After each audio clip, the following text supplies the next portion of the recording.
On the day my daughter was born, because I refused to write an 800-word apology letter to Luke Kitchen's childhood female friend, he wouldn't let me switch from a natural birth to a C-section. I lost half my life, suffered from postpartum depression, and jumped to my death. When I opened my eyes again, I was wearing a wedding dress. MS, Song Yuaning, do you take Mr. Luke Kitchen to be your lawfully wedded husband? Looking at the man I had loved for half my life, my voice was firmer than it had ever been. I do not. Luke Kitchen suddenly looked up, his gaze filled with confusion as it met mine. Are you really giving me the cold shoulder just because Jiang He wore the wedding dress she reserved? Don't be so petty. Didn't I tell you before? If there was ever anything between us, you wouldn't even be in the picture. A flush of anger tinged Luke Kitchen's cheeks. His eyes were filled with disappointment as he looked at me. Before I could say anything, Jiang He hurried over to mediate. Listen. Today's just the rehearsal. You can be a little difficult now, but don't you dare pull this on the actual wedding day. You'll push Chinji too far, and then you'll have no one to blame but yourself when he calls it off. Here we go again. They're singing from the same hymn sheet. We've been together for 8 years, from school uniforms to a wedding dress. Luke Kitchen is supposed to be my boyfriend, yet, in everything, he always took the side of his childhood friend Jiang He. In my past life, I had also thrown a tantrum over Jiang He wearing a wedding dress. I tried reasoning with Luke Kitchen patiently and calmly. All I got in return was even harsher ridicule. Jiang He and I are just good buddies. Don't go putting such dirty thoughts into everyone's head. When you've grown up together since you were in diapers, things like gender just don't matter. My wedding day is Jiang He's birthday, so don't you dare cause any trouble. Exactly. It was to etch Jiang He into the most important moment of my life. Luke Kitchen deliberately chose their wedding day to be on her birthday, and Jiang He, determined to be the most beautiful little princess, wore the wedding dress I had originally reserved. The two of them are like a closed loop. I'm the only one who doesn't belong here. I stared fixedly at Jiang He's smug face. I couldn't figure out what her deal was. If she really likes Luke Kitchen, why doesn't she just be with him?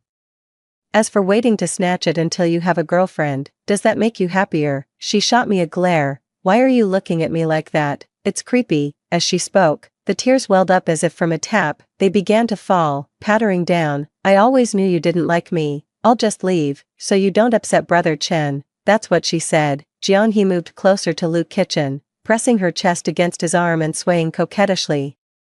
A flicker of tenderness crossed Luke Kitchen's typically stern face. Don't worry, as long as I'm here, no one can make you leave. With that, he tossed his wedding ring to me. You'd better think about how to apologize to Xiaohe, or the wedding will have to be postponed. Luke Kitchen put his arm around Jiang He's waist and led her away. Jiang He then stuck her tongue out at me, like a snake flicking its forked tongue. She mouthed 2 words, idiot. This wasn't the first time she'd provoked me. In the past, something like this would have left me in tears. I would have chased after Luke Kitchen to demand why he treated me this way, but now, I just carefully put the ring away. When we ordered the rings, I wanted to have our names engraved on them, but Luke Kitchen thought it was childish. I suppose I should thank him now, otherwise, I wouldn't have been able to return the ring. I turned and found the hotel manager. I need to cancel the wedding at the end of the month. The person in charge was utterly astonished. You've poured your heart into planning this wedding for 6 months. Every detail is a labor of love. Are you sure you won't reconsider? That's true. I arranged every single detail of the wedding myself, from the champagne flutes to the stage backdrop. I handled it all. I even edited our wedding video myself, frame by frame, but none of that matters anymore. Given a second chance at life, a heart that can't be warmed, I won't keep. The grand wedding from my past life is still vivid in my mind. Back then, I watched helplessly as Jiang He stood beside Luke Kitchen, wearing the wedding dress that was meant for me. Those who didn't know the truth praised them as the perfect match. It made me look like a complete fool. I kept Luke Kitchen's warning in mind and held my temper, but that only made Jiang He escalate her behavior. She got drunk at my wedding and knocked over the champagne tower. I can still picture the scene, shattered glass everywhere, champagne flowing like a river. Jiang He got a small cut on her wrist. She threw a fit, crying and begging Luke Kitchen to take her to the hospital. I pleaded with Luke Kitchen to finish reciting the vows before leaving, but he abandoned me anyway. As he was leaving, Jiang He turned to me and said, just like before, see, you'll never be better than me. The wedding was a complete disaster, and I became the laughingstock of the town. Later on, I thought about getting a divorce, but then I found out I was pregnant. I thought it was a chance given to me by fate, but on the day of the delivery, Jiang-hee rushed to the hospital, making a huge scene, accusing me of bullying her because I was pregnant. She demanded I write an 800-word letter of apology, but that time, it was only because she deliberately tripped me that I argued with her a few times. The contractions were so painful, I felt like I was dying. Yet Luke Kitchen paid me no mind, wouldn't listen to my explanation, and just held Jiang-hee to comfort her. He remained unmoved even when the doctor said the baby was oxygen deprived and needed an immediate C-section, all because Jiang-hee claimed it was an act I put on with the doctor, just to avoid punishment. Thankfully, it all ended well, and I safely gave birth to my daughter, but that's also when I developed postpartum depression. Jiang-hee said this is just being melodramatic and needs to be dealt with. Luke Kitchen just ignores me. The imported medicine is too expensive, and he won't give me the money for it. He asked if I was done putting on an act. On the day I was at my sickest, I reached out to Luke Kitchen for help, only to have him coldly hang up on me. Not everyone has as much free time as you do. Do you have any idea how busy I am every day? But the moment I hung up, I saw Jiang-hee's social media post, a dimly lit private room, a huge birthday cake. She was sitting on a man's lap. The caption read, "Thanks for taking the last flight to celebrate my birthday, Boss Lou. I'd want you as my brother in the next life, too." It suddenly hit me. That day was also my wedding anniversary. In that instant, I felt my heart shatter. On that night when the sky was filled with fireworks, holding my young daughter, I jumped from the balcony.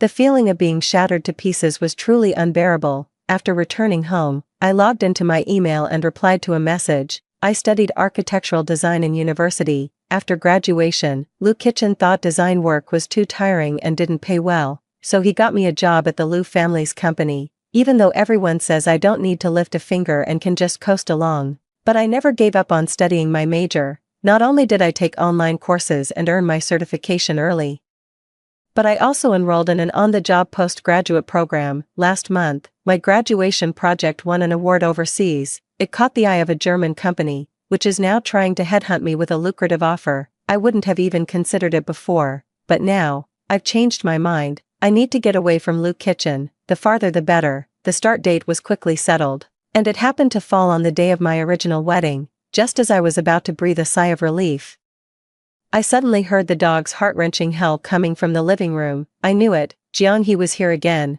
The dog was a gift from Luke Kitchen when he proposed. Not long after, Jiang-hee got one too. As I walked into the living room, Jiang-hee's beagle had my little Pomeranian cornered, snapping and biting at it. Seeing me emerge, the smile on Jiang-hee's face widened. "Your Pomeranian is so useless. What a scaredy cat. My beagle just wants to play. Say hello." With that, she gave the Pomeranian a kick for good measure. The Pomeranian tucked its tail and cowered under the stool, blood dripping from its ear. Without a moment's hesitation, I grabbed the stun baton and headed out. Luke Kitchen was often out at night, and since I'm a bit of a scaredy cat, I'd bought it for self-defense a while back. Now it was finally coming in handy. As the beagle collapsed, Jiang-hee glared at me with pure resentment. "Hey. Just because you don't want me here doesn't mean you should take it out on the dog. Chen, look at her." Luke Kitchen walked over and looked down at me. "Song Yueling, what's your problem? Apologize to Jiang-hee right now." I ignored him, instead picking up the Pomeranian and treating its wound with iodine. Luke Kitchen's face fell the moment he saw the torn flesh, but he quickly composed himself. "It's just a dog. If anything really happens, I'll just buy you another one." "Jiang-hee is acting like a child, just humor her." There you go again, showing that utterly shameless favoritism. But this time, I wasn't hurt or upset, nor would I ever scream at Luke Kitchen, demanding to know who was more important, me or Jiang-hee. This kind of life is utterly suffocating. A world for three is far too crowded. Most importantly, I still want to live a few more years. I need to stay away from anything that gives me stress knots. I carried the dog back inside and heard Jiang-hee's snide remarks. "Women are always competing with each other, seeing everyone as a rival. That's why I don't like hanging out with them." The other guys quickly rushed to comfort her. Everyone knows the saying, brothers before hoes. Don't be mad. If you want to blame anyone, blame Luke Kitchen. Why did he have to save her back then? Now she's stuck to him like a barnacle. And he's about to march into the marital grave. Bet you regret it now, huh? Haha. Waves of laughter rose and fell, most of it mocking. They seemed to find it unbelievable that Luke Kitchen had taken a fall because of me. As usual, Luke Kitchen remained silent. I used to console myself. Friends are friends, and Luke Kitchen is Luke Kitchen. But doesn't my friend's attitude reflect his own? I can't really blame Luke Kitchen's friends for thinking I'm not good enough for him. After all, I used to think the same thing. Luke Kitchen has it all: wealth, looks, and a great physique. He's in a league of his own among our peers. Meanwhile, I was still on financial aid in college, after exhausting every ounce of my strength and burning the midnight oil to finally get into university. I truly understood what it meant to be born with a silver spoon in your mouth. Because I was poor, I was ostracized by the girls in my class. They locked me in the bathroom, they cornered me in the grove. At its worst, they grabbed me by the collar and threw me into the fire reservoir. Luke Kitchen happened to pass by and saved me. When he wrapped his coat around me, a line from a movie came to mind: my destined one is a peerless hero. One day, he will come to marry me, riding a 7-colored cloud. So, when Luke Kitchen asked if I would let him have his girlfriend, I agreed without a moment's hesitation. I thought this was the turning point in my life. Little did I know, there was more to the story. I guessed the beginning right, but I could never have guessed this ending. Now that I know how it ends, why would I walk into the same trap again? I used the money from returning the ring to buy a plane ticket and book a hotel. With 10 days left, I still have a lot to take care of. Right at that moment, Luke Kitchen frowned as he opened the door. You didn't get any beer. Why isn't the TV working either? It suddenly came back to me. Luke Kitchen's friend came over to watch the World Cup.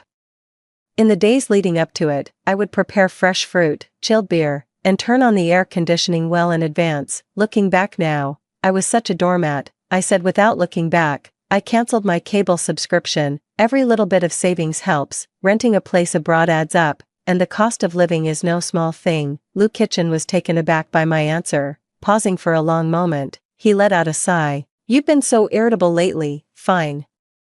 I'll spend the whole day with you tomorrow. Just don't go picking fights with them. I didn't ask him who was really starting the trouble, me or them. It's just a statement of fact. I'm going to the hospital to see my mom tomorrow. He paused for a moment before saying, okay, I'll go with you. I didn't answer because I didn't take it seriously at all. Just as I expected, the next day, he got a call and was ready to leave. Before leaving, he only remembered today's arrangement when our eyes met. Luke Kitchen guiltily averted his gaze. You're always saying I'm not taking the wedding seriously. I'm going to go finalize the guest list and the drink menu today. You can go to the hospital by yourself this time. I'll go with you next time. I knew it all along. Between Jiang-hee and me, I'm never the one who gets chosen. Without a word of complaint, I quietly packed my bags. I sorted through my things, deciding what to keep and what to leave behind. When I arrived at the hospital, Mom looked a bit surprised. What brings you here? I thought you were busy with the wedding preparations. Hearing her concern, my eyes instantly welled up. My mother never approved of my relationship with Luke Kitchen, believing our family backgrounds were too different. But I was blinded by what I thought was love. I was determined to marry him. Even after I got pregnant in my previous life, my mother still tried to talk sense into me.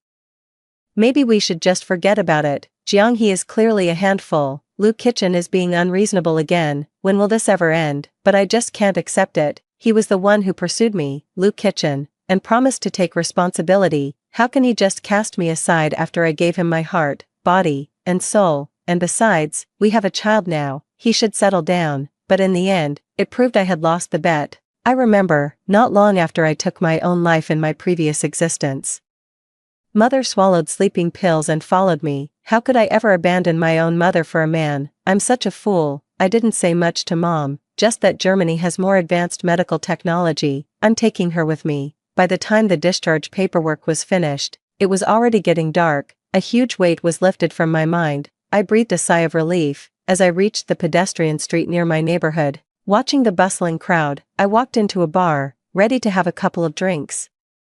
They say liquor is a wonderful thing. The ancients truly did not deceive me. Just as the drinks were hitting the sweet spot, I was feeling much better and was about to get up and leave, but then someone grabbed my arm. Brother Chen, isn't this your wife? I told you so. Just say the word, and she'll come running to pick you up. What a model wife and mother. Although the words themselves were complimentary, his tone suggested anything but. I looked in the direction he was pointing.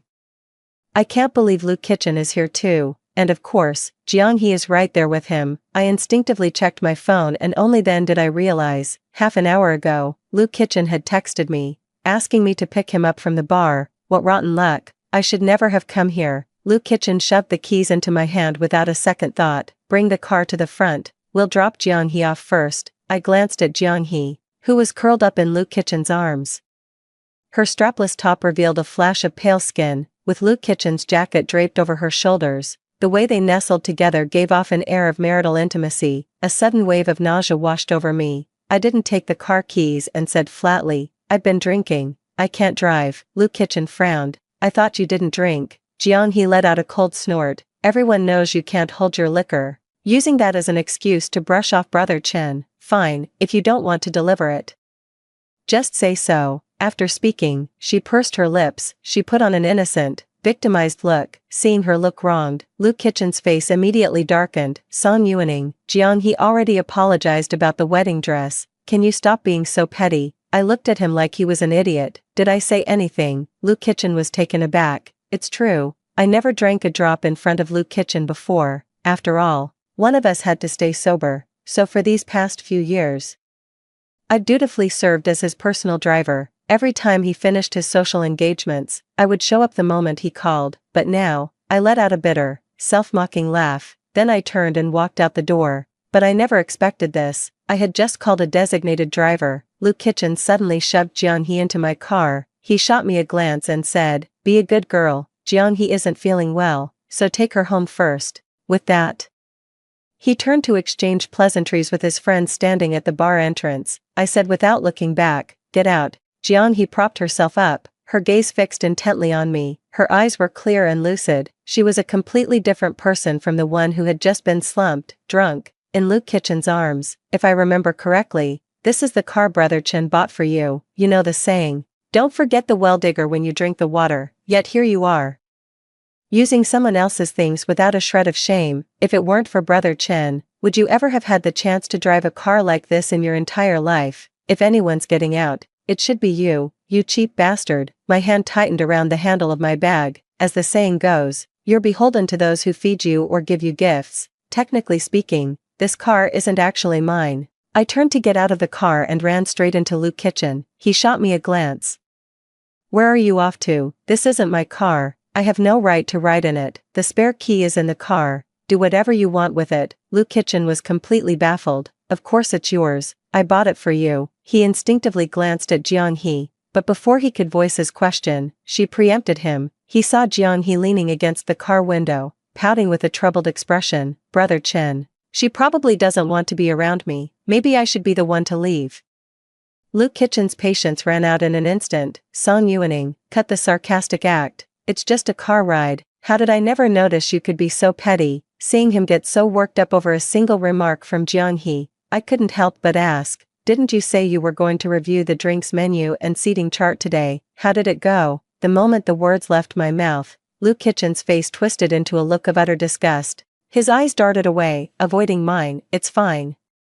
Everything's been arranged perfectly." I let out a cold, mocking laugh. "Liar. If he goes, he'll find out there is no wedding at all. I'll just take a cab back myself. I'm leaving in 9 days anyway. No point in going through the hassle of renting a place. Besides, I haven't even finished packing my things." I'd been home for over an hour before Luke Kitchen finally got back. He walked over to the kitchen island as usual, but he couldn't find what he was looking for. He loosened his tie and asked me, "You didn't make any hangover soup?" I just gave him a look, without saying a word. Perhaps he felt he was in the wrong. Luke Kitchen walked over and wrapped his arms around my waist from behind. He said in a casual tone, "What? Are you really mad? You know how Jiang-hee is. That's just her way. She's got a sharp tongue. Don't take it personally." As he spoke, he stared at me without blinking, his face handsome and full of tenderness. I used to be utterly captivated by that kind of gaze. I was convinced he must have loved me, but now, I think it's just those bewitching eyes of his. He probably looks at a dog with more affection, yet, I'm the one in his heart. I'm probably not even worth as much as a dog to him. I raised my hand and traced my index finger along Luke Kitchen's neck. He thought I'd calmed down. He leaned in to kiss me, but I stopped him with a firm poke. "You missed a spot with your lipstick." Luke Kitchen's face suddenly drained of all color. I am now profoundly grateful. Luke Kitchen never spent the night in my room. Otherwise, I was afraid I'd be sick if I had to look at him for a second longer. The next day, I got up early and headed to Luke Corporation. Regardless of what Luke Kitchen was like, my colleagues in the tech department were actually quite decent to me.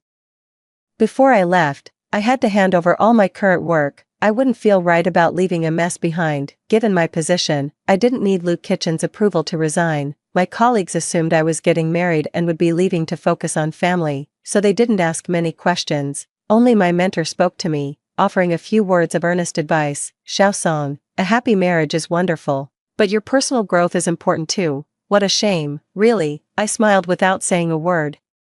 If my colleagues found out I'm going abroad, who knows what kind of storm it would stir up. I plan to explain the whole story to my master after I go abroad, and right now, there's another important matter, Master, regarding that project of mine that won the Lubon Prize. Hasn't the application already been submitted? Could you please give me a copy of those application materials, since I'm new to working abroad? It's wise to build up a solid track record, better safe than sorry.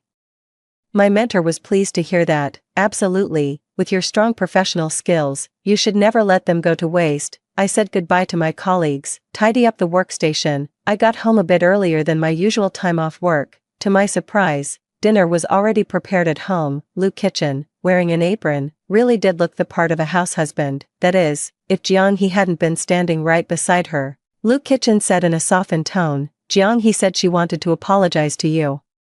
So she went to the trouble of cooking this meal. That's what she said, but Jiang He didn't even greet me, nor did she look at me when she spoke. Instead, she bumped into Luke Kitchen. If it weren't for Brother Chen, I wouldn't have come at all. After saying that, she didn't forget to shoot me a dirty look. Luke Kitchen's face briefly registered a flicker of embarrassment. He gestured for me to sit down and eat. I didn't move, my eyes sweeping over the table full of Sichuan dishes.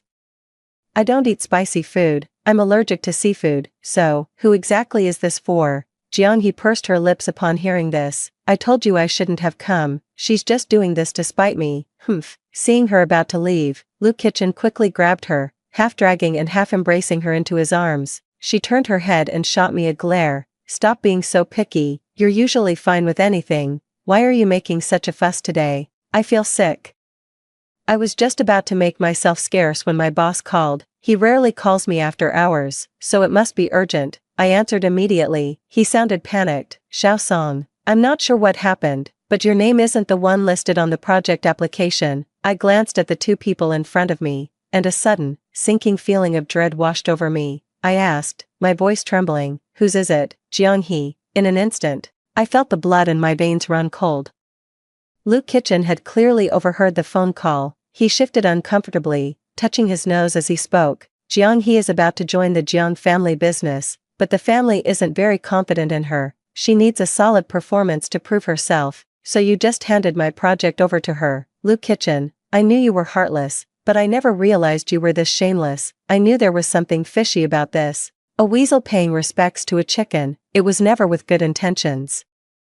In a fit of rage, I flipped the table toward the two of them. Ever since my rebirth, I've adopted a mindset of avoiding trouble whenever possible, because I knew that with my abilities, I was no match for the Lu and Jiang families. Crushing me would be as easy as stepping on an ant for them. I swallow all the heartache and all the grievances. I just want to get as far away as possible, to live my own quiet, simple life. But even then, they have to stick their noses in an instant.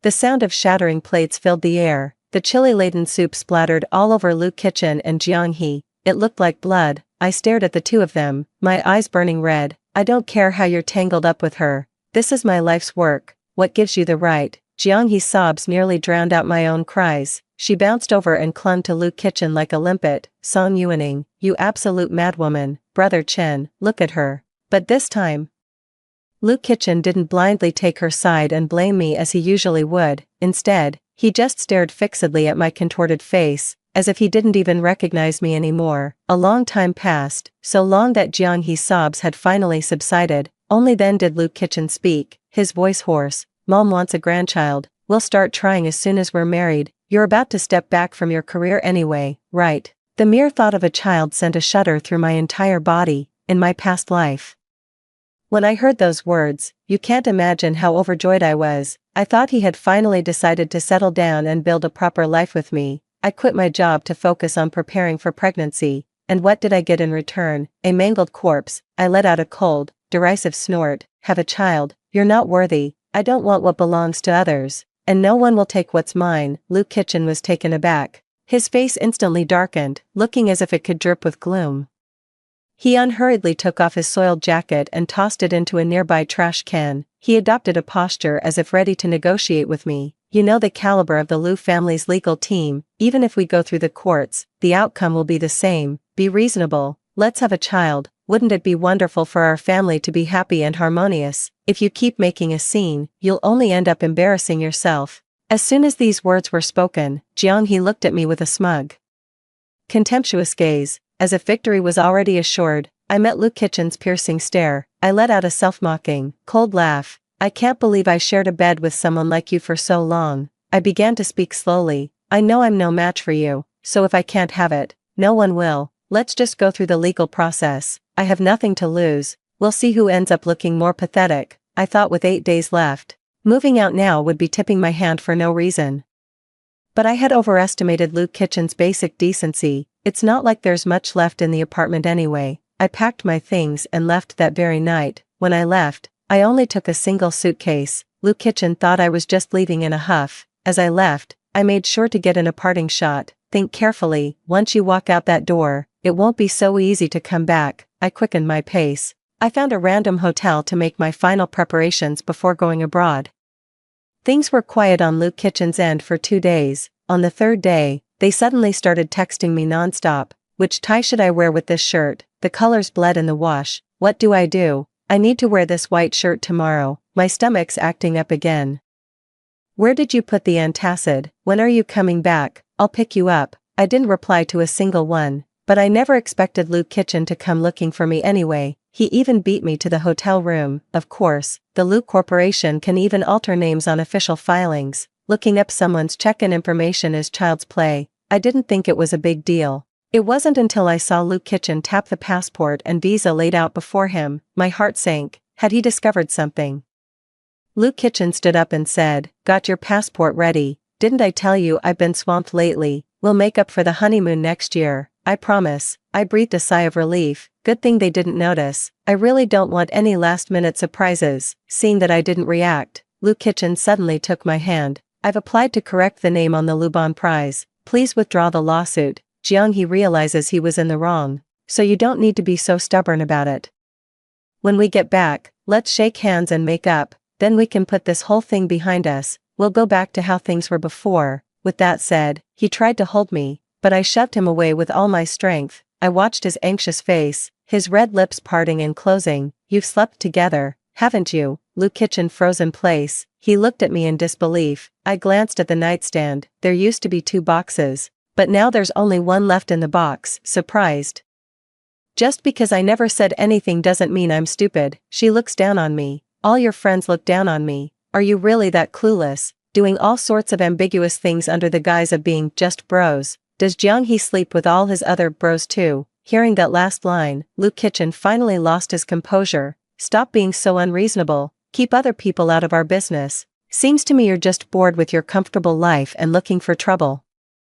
Just as I thought, when people feel guilty, they often try to cover for themselves by accusing others of stirring up trouble. Luke Kitchen let out a sigh. "Do you have any idea how much pressure I had to stand up to from my family just to marry you? A person can't be completely without a conscience, and it's even worse to hold on to a single mistake and never let it go. Since you still can't see reason, take a couple more days to think it over. Just don't make a fool of yourself and embarrass us on the wedding day." With that, he practically fled the scene. Luke Kitchen didn't contact me for several days straight. I guess my words must have wounded his pride. I booked my flight for 2 days before the scheduled wedding. Long journeys are exhausting. It's better to go a day early to rest up. The day of departure, the long dormant chat window with Luke Kitchen suddenly lit up with a new message. "Sorry. Jiang He wants to see the northern lights for her birthday. We're setting off today and we'll do our best to be back first thing on the morning of the wedding. I promise, once I'm back, I'll keep my distance from her. You be good and wait for me." Sometimes, when you're absolutely furious, you just have to laugh. I can't even. You can never guess where Luke Kitchen's bottom line is. I just called him out on it. Why go through all this trouble? Just make her the bride already.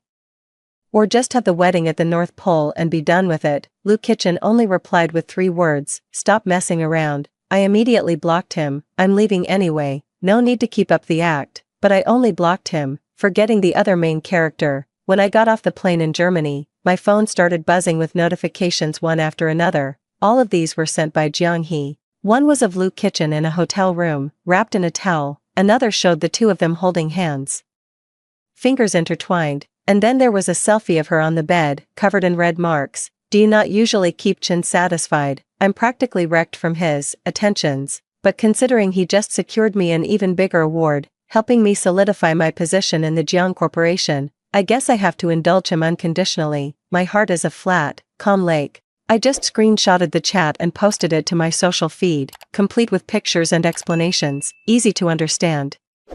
Within minutes, it had received hundreds of comments. Luke Kitchen must have seen it, because he sent me a text, delete that post right now. What kind of nonsense is this? Do you have any idea how heartbroken Jiang-hee is over this? Didn't we agree you'd keep your distance from her after this trip? Can't you be more sensible? I didn't reply. Instead, I took a screenshot of the message and posted it as a new WeChat moment. Caption: a perfect match made in hell, after landing in Germany. I had a lot of things to take care of. I never opened the social feed again, but on the very day I started the new job, my phone suddenly started blowing up. All the calls were from Luke Kitchen's friends. The wedding is about to start. Where are you? There's a limit to throwing a tantrum. If Brother Chin gets really angry and dumps you, it'll be too late to beg for forgiveness on your knees, I said as I boarded the subway to the office. You idiots. If you're not using your brains, you could donate them. Haven't you seen his bed photos with Jiang-hee? It's over between me and Luke Kitchen. Let him marry Jiang-hee. After that outburst, I felt a wave of relief. I just glanced around, feeling a bit guilty. Luckily, they were all foreigners who probably couldn't understand what I'd said. I was just about to hang up when a faint, rustling sound came from the other end of the line. When the voice spoke again, it was Luke Kitchen, Song Yuaning. When did you quit your job? You cancelled the hotel wedding booking too. How could I not know anything about this? You were lying to me, weren't you? How could you bear to leave me? We promised we'd get married. If you come back now, we can just pretend none of this ever happened. I let out a soft sigh. Luke Kitchen, I left a note for you. It's on the nightstand. You haven't been back there lately, have you? So, you're sleeping in Jiang-hee's bed every night. How dare you question me? Have you no shame? I hung up the phone. I removed the SIM card. All the important data was already transferred to the new card anyway. It's old. I don't need it anymore. Just when I thought it was all over, Luke Kitchen suddenly came to Germany to find me. Ning, it's really over between me and Jiang-hee. Going to the Arctic was just to say a proper goodbye to her. Please don't be angry anymore. Come back with me, okay? He followed me, trying to hug me, to kiss me. I called the police and reported him for sexual assault. When the police arrived, he claimed to be my boyfriend, yet he couldn't produce a single piece of evidence to prove we were a couple. That's right, we never even took any couple photos, because he couldn't be bothered. We have shockingly few photos together, and the only ones that exist are on my old phone. We never even got our marriage license because he never had the time. Luke Kitchen had no choice but to leave in a huff, but he didn't give up, showing up almost every week. I could handle Luke Kitchen bothering me. I never expected Jiang-hee to get hold of my number somehow. He stumbled over, drunk and belligerent. Song Yuaning, wasn't it enough to humiliate Brother Chin on his wedding day? Now you have the nerve to keep clinging to him. What's the point? If I'd known you were such a bitch, I should have just drowned you back then. Hearing that, I was genuinely taken aback for a moment. What are you trying to say? She let out a cold, mocking laugh. You actually believe in fairy tale rescues. If Chan and I could be together, you wouldn't even be in the picture. We shared countless firsts. Our first held hands, our first kiss, our first time in bed, even every move he knows, he learned with me. Do you get it? I only managed to catch one sentence.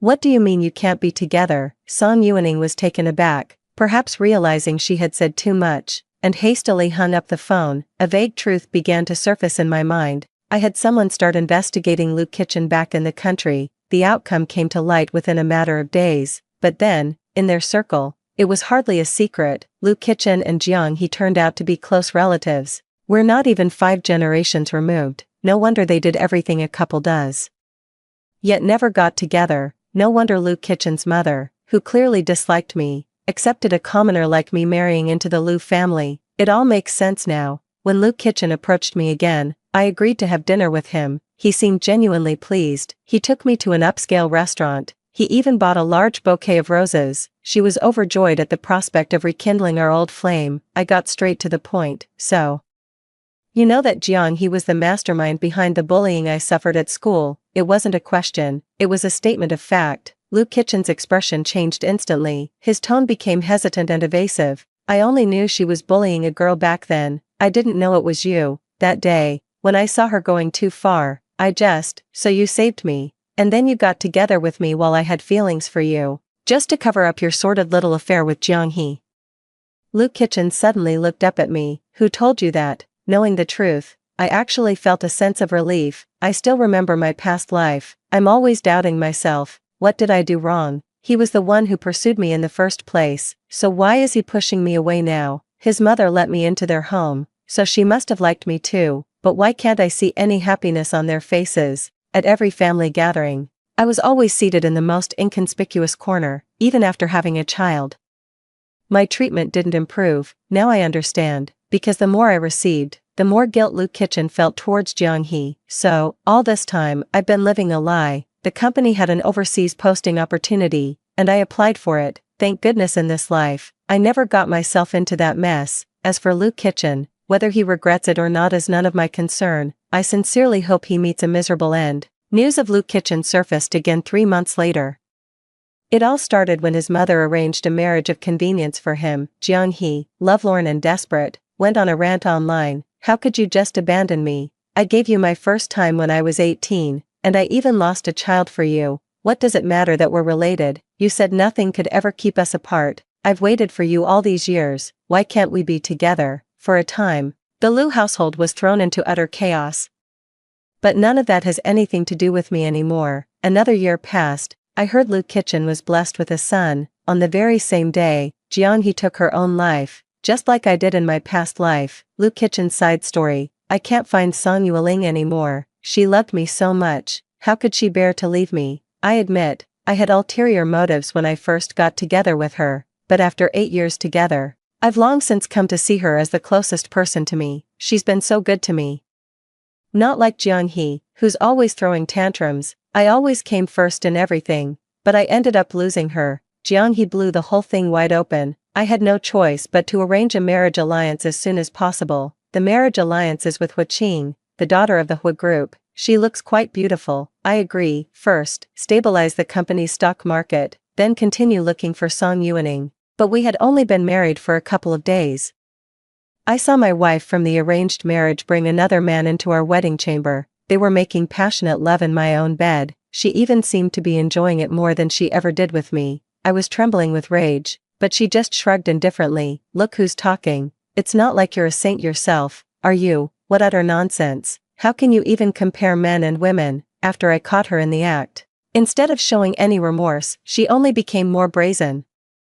I was drunk and asked her to come pick me up, but she was actually flirting with the guy next to her. She just hung up on me. She's never home when I get back every day. There's never even a warm meal waiting, and the housework is never done. If Song Yuening were here, she'd have a pot of soup simmering for me. She'd even ask if I'm having a tough time at work. Within 2 months, she was pregnant. I don't even know if the child is mine. Hu Qing forbade me from saying a word, otherwise she would sever all cooperation between the Hua and Liu families. I always wondered why the Hua family, with all their wealth, would marry into the Liu family. Turns out Hu Qing is nothing but a used-up tramp. During that time, Jiang He came looking for me more than once. She was crying her heart out, but all I felt was pure irritation, and would you believe it? She actually tried the same old trick and went to cause trouble for Hu Qing again. Hu Qing flew into a rage.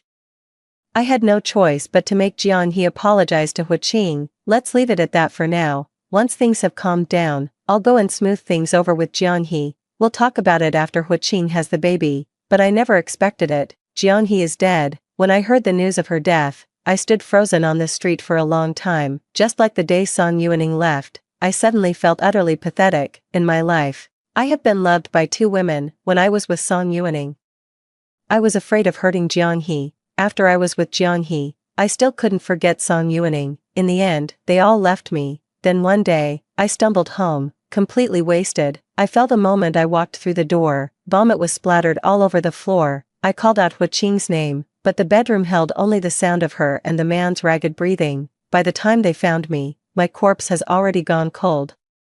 I thought to myself, if only Song Yueling were here, Jiang He would do in a pinch. The end. Story 2, Miss You. Are you sure you want to proceed with the abortion? Ivy clutched the medical report in her hand and nodded firmly. Yes, I'm certain. The doctor sighed regretfully but did not dissuade her. Alright, the optimal time for an abortion is between 35 to 55 days after conception. Considering your physical condition, I've already scheduled it for 10 days from now, thank you.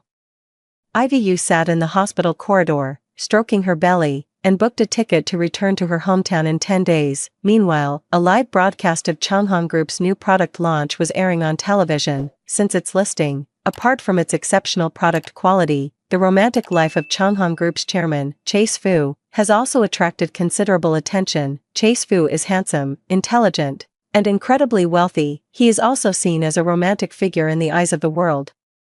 Changhong's first voice-enabled smart product was named Xiaoyu. Now, their newly launched smartphone is called Xinyan. Chase Fu dotes on his wife, making the whole world envious. The product has won the favor of many female consumers. During an off-site interview, one female consumer admitted, "Actually, I know nothing about the new phone, but I hope that after my husband buys it, he'll dote on me just like CEO Fu does on his wife." The reporter relayed the consumer's comment to Chase Fu.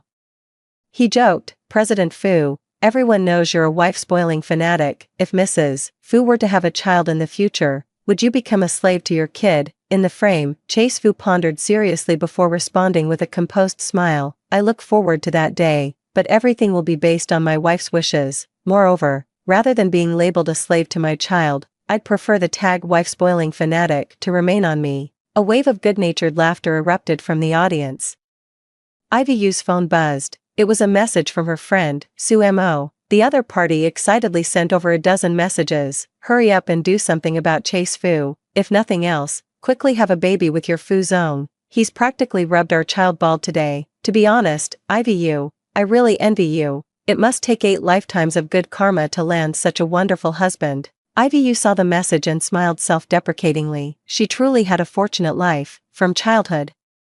Her parents were deeply in love, remaining as sweet as newlyweds even after decades of marriage, yet this very fact made her own romantic path exceptionally rough. Having witnessed beautiful love, she became extremely particular about her partner, approaching 26, still never been in a relationship, until she met Chase Fu. It was as if he was born with a program named Love Ivy wholeheartedly. From daily necessities to major decisions, everything revolved around Ivyu's primary will.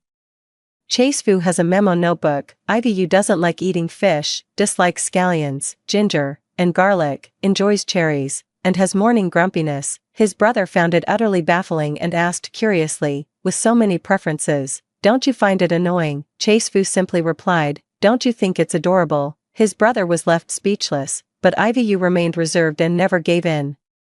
It wasn't until she went on a trip with Chase Fu and encountered a mudslide, countless rocks tumbling down the cliff, crushing the cockpit out of shape. In that instant, Chase Fu shielded Ivy without hesitation, while he himself received 3 critical condition notices in the ICU. A person can disregard their own life, just to ensure the other survives. How can that not be considered deep love? At that moment, Ivy was finally moved. During the wedding, Chase Fu cried like a child, his hands trembling as he placed the ring on Ivyu's finger, solemnly vowing, "I, Chase Fu, will love Ivy for a lifetime, remaining loyal to you. If I break this vow, may I die a terrible death." Ivy whispered softly, "I hope that day never comes. Chase Fu, I am someone who loves deeply, but once betrayed, I will never look back." Chase Fu loved her, and naturally, she loved him just as fiercely. Now, the beauty has been shattered by reality. Half a month ago, she discovered Chase Fu checking into a hotel with another woman. According to the records, the two had been together for at least 6 months,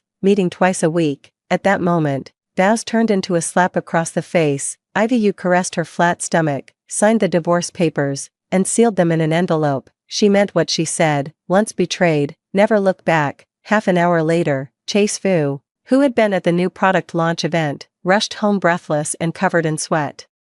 He carefully embraced Ivy and asked softly, "Honey, just now Entley said you're pregnant. We're going to have a baby. Is it true?" Ivy suppressed the bitterness in her heart and nodded slowly. "Yes." Silently, she added in her mind, but it will soon be gone, and there won't be another one after this. Chase Fu had no idea at all. He was so overjoyed he didn't know what to do. After snapping out of it, he quickly took out his phone to contact his secretary. Double everyone's bonus this month. He then hurriedly showed off to his friends, reaping a wave of envy and congratulations. Ivy slightly curled her lips and handed him the freshly sealed letter. There's one more gift. Chase Fu made a move to unwrap it. Ivy stopped him. Open it 10 days later. Now is not the time. Chase Fu immediately added it to his memo. He planted a kiss on Ivy's lips and sighed. I truly am the luckiest man in the world. Ivy smiled without speaking. Early the next morning, Chase Fu cancelled all company matters and personally took Ivy to the private hospital funded by the Fu family for a checkup. When the definitive results came in again, he excitedly pressed his head against Ivy's abdomen. A servant nearby reminded him, Mr. Fu, you can't hear the fetal movement at this stage yet. Chase Fu retorted foolishly, I can hear it, I can hear it. The servant covered her mouth and giggled. He then carefully asked the doctor about the precautions for early pregnancy. Despite being a high-ranking CEO, he anxiously pulled out his phone's memo app and jotted them down one by one. When he heard that morning sickness might cause the pregnant woman to lose her appetite and vomit frequently, Chase Fu's eyes turned red. He hugged Ivy and said with a choked voice, Honey, you've worked so hard. If only men could get pregnant too. I wish we could have a child. But I don't want you to suffer. Ivy gently stroked Chase Fu's hair. She fought back the tears welling up in her eyes, as well as the silent scream in her heart. Why, if the love is so deep, why still cheat? Is it really that hard to remain loyal to just one person forever? Chase Fu was completely unaware of this. His phone was buzzing incessantly with calls from his secretary. After all, as the president of a publicly listed company, canceling a morning's worth of work meant an even busier afternoon, but he couldn't rest easy, so he brought Ivy back to the company with him. He adjusted the air conditioning to a comfortable temperature, prepared snacks to Ivy's liking, and even arranged for another secretary to attend to her before finally feeling reassured enough to attend his meeting. Before leaving, Chase Fu nuzzled against Ivy's shoulder like a big dog and sighed, I wish I could stay by my wife's side forever and never leave. Why do I have so much work to do? When showing affection, Chase Fu doesn't avoid doing so in front of his subordinates. Many female employees couldn't help but steal glances, and whispers reached Ivy's ears. Sigh, when will I be as fortunate as Mrs. Fu? President Fu is usually completely indifferent to the opposite sex. Who would have thought he could be this adorable in front of his wife? Mrs. Fu isn't bad either. She's beautiful and a graduate of a prestigious university. We just don't have that kind of luck. Amid the chatter, a cold snort came from the crowd. A strikingly attractive woman with a slender figure, dressed in designer clothes, tossed her luxury handbag onto the table. She said disdainfully, What's there to envy about that? The onlookers immediately caught on and chimed in, Yes, Secretary Chen, your husband dotes on you too. Secretary Chen, who doesn't know your husband just bought you a Maybach, so stylish and beautiful. Secretary Chen is truly blessed. I heard your husband is planning to buy you a small villa too. The secretary, noticing Ivy's prolonged gaze at Nova Chen, whispered an explanation. She's also one of President Fu's secretaries. Rumor has it her husband is President Fu's business partner. She's just here to pass the time. Mrs. Fu, don't take it to heart with her. Ivy gave a cold smile but remained silent. Chase Fu kept it well hidden. Not even his personal secretary knew, because the financial backer behind Nova Chen was none other than Chase Fu himself. He openly kept her under his watchful eye. Even if their schedules aligned, no one would suspect a thing. In the crowd, Nova Chen proudly pulled out a diamond-studded bracelet, each gem plump and dazzlingly brilliant. She boasted triumphantly, This was also custom-made for me by my husband. He's SBIC, money can't buy this. Gasps of astonishment filled the surroundings. I saw it on the official website. A fully diamond-encrusted one like this costs at least $1 million. Spending $1 million just to buy a bracelet for your wife, Secretary Chen. Your husband's spending power is as formidable as President Fu's. Ivy's pupils constricted sharply. She couldn't help but clench her wrist tightly. Last week, on her birthday, Chase Fu gave her a bracelet. At the time, he said, I specially went to the boutique to have this bracelet custom-made for my wife. It's one of a kind, just like how my wife is a unique treasure to me in this world. Now, Nova Chen is holding an identical bracelet in her hand, one of a kind. IVU pondered over the term, slightly lowering her head to let the tears fall straight down. What an ironic one of a kind. IVU felt a sudden suffocation. Chapter 3. IVU looked listless, quickly catching the secretary's attention. She didn't dare to be negligent. After all, everyone knew that IVU was Chase Fu's most treasured possession. She quickly informed Chase Fu of the news. 5 minutes later, Chase Fu, having just finished a cross-border meeting without time to rest, immediately appeared before IVU. He first touched IVU's forehead with his hand.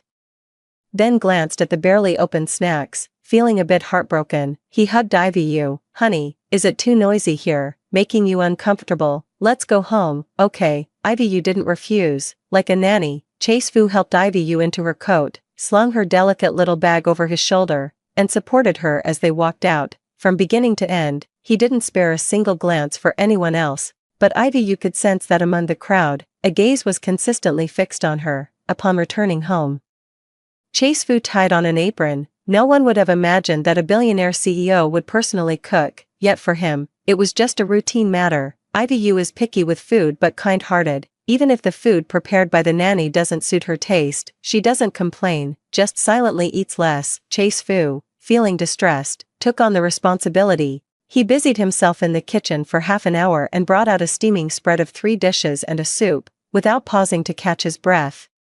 He first picked up a piece of spare rib with chopsticks and brought it to IVU's lips. IVU had just swallowed it. Chase Fu's phone rang abruptly. He glanced at it, his expression changing slightly before quickly returning to normal, and explained, Honey, my business partner is calling me. I need to take this first. 5 minutes later, Chase Fu apologized with a face full of guilt. There's an emergency at the company. Honey, eat your meal properly. I need to go back for a bit. Before IVU could respond, Chase Fu turned and left the house like a gust of wind. IVU knew very well that at this moment, the only one who could lure him away was that secretary. She completely lost her appetite. Turning around, she went out and hailed a taxi, arriving at the entrance of a high-end apartment building based on the location from Chase Fu's dashcam. Chase Fu had just arrived and was parking in the underground garage. Coincidentally, IVU was the homeowner here. When she first went to college, her parents worried she might not get along with her roommates, so they specially bought a small apartment for her. Chase Fu happened to be unaware of this. Using the excuse that the place had been unoccupied for a long time, she approached the property management staff who were monitoring the surveillance. They had just exchanged a few words when the elevator doors opened. Chase Fu and Nova Chen appeared on the surveillance footage, eagerly embracing and kissing each other. IVU even saw Chase Fu slip his hand under Nova Chen's clothes, roughly caressing her. Nova Chen smiled coyly, playfully pushing Chase Fu away with a half-hearted gesture. In response, Chase Fu only deepened his passionate kiss, until the elevator stopped on the 17th floor. Chase Fu could no longer contain himself and picked up Nova Chen horizontally, walking straight out. This scene happened coincidentally and quickly. So much so that even the property management didn't notice. Only IVU quietly watched the entire scene. She suddenly burst into tears, even knowing Chase Fu had betrayed her, even having anticipated everything that would happen, yet she still overestimated herself. She couldn't accept that the man who had deeply loved her, and whom she had deeply loved, could so desperately throw himself at another woman, back when they were starting their business. The people around Chase Fu were a mixed bag, with many dubious friends trying to take him to clubs to experience the so-called world of glamorous women, but Chase Fu would rather offend people than go even once. He knelt on the ground and sincerely promised IVU, if a person has desires for everyone, they can't be called human, only a beast. At the time, Chase Fu even flirted with IVU in a slightly vulgar manner. What's more, I do have desires, but they can only rise for you.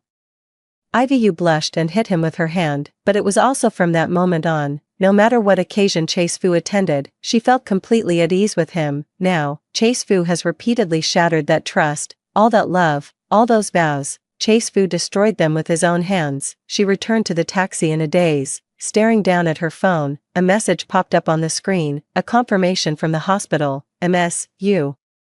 Do you confirm your appointment for an abortion procedure at the hospital on June 15 at 2:00 p.m.? IVU tapped the confirmation button with tears in her eyes. It was already late at night when she returned home. Burrowing under the covers, she finally couldn't hold back and called her mother. Mom. As soon as the word left her lips, All the grievances welled up in her heart. Ivy instinctively wanted to cry, but afraid of worrying her mother, she forced the tears back.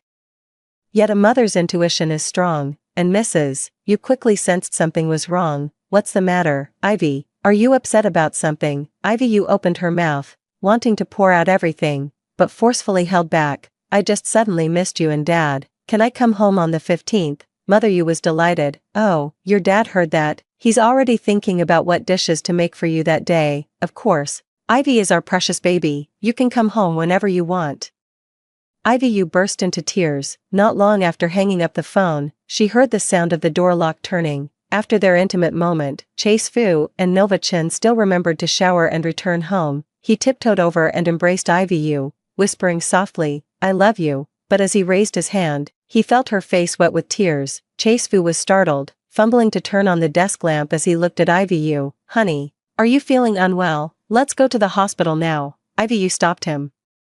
As she gazed at Chase Fu's handsome face, she felt nothing but disgust. She wanted to slap him hard and scream hysterically, demanding to know why, but in the end, she restrained herself and only said with a trembling voice, Chase Fu, I dreamed that you cheated on me. Chapter 4. Chase Fu's heart instinctively panicked. He immediately refuted, how could that be, honey? Even if every other man in the world cheated, I wouldn't do such a thing. After speaking, he began self-reflecting again. I've asked the doctor, and during pregnancy, the influence of hormones can make expectant mothers feel insecure. Honey, I've been spending too little time with you lately. Coincidentally, the company has a team-building event the day after tomorrow. How about I take you out to relax? He held Ivy tightly in his arms, his heart beating rapidly. Ivy heard it all clearly. She wanted to ask whether Chase Fu was genuinely concerned for her or just worried about being caught cheating.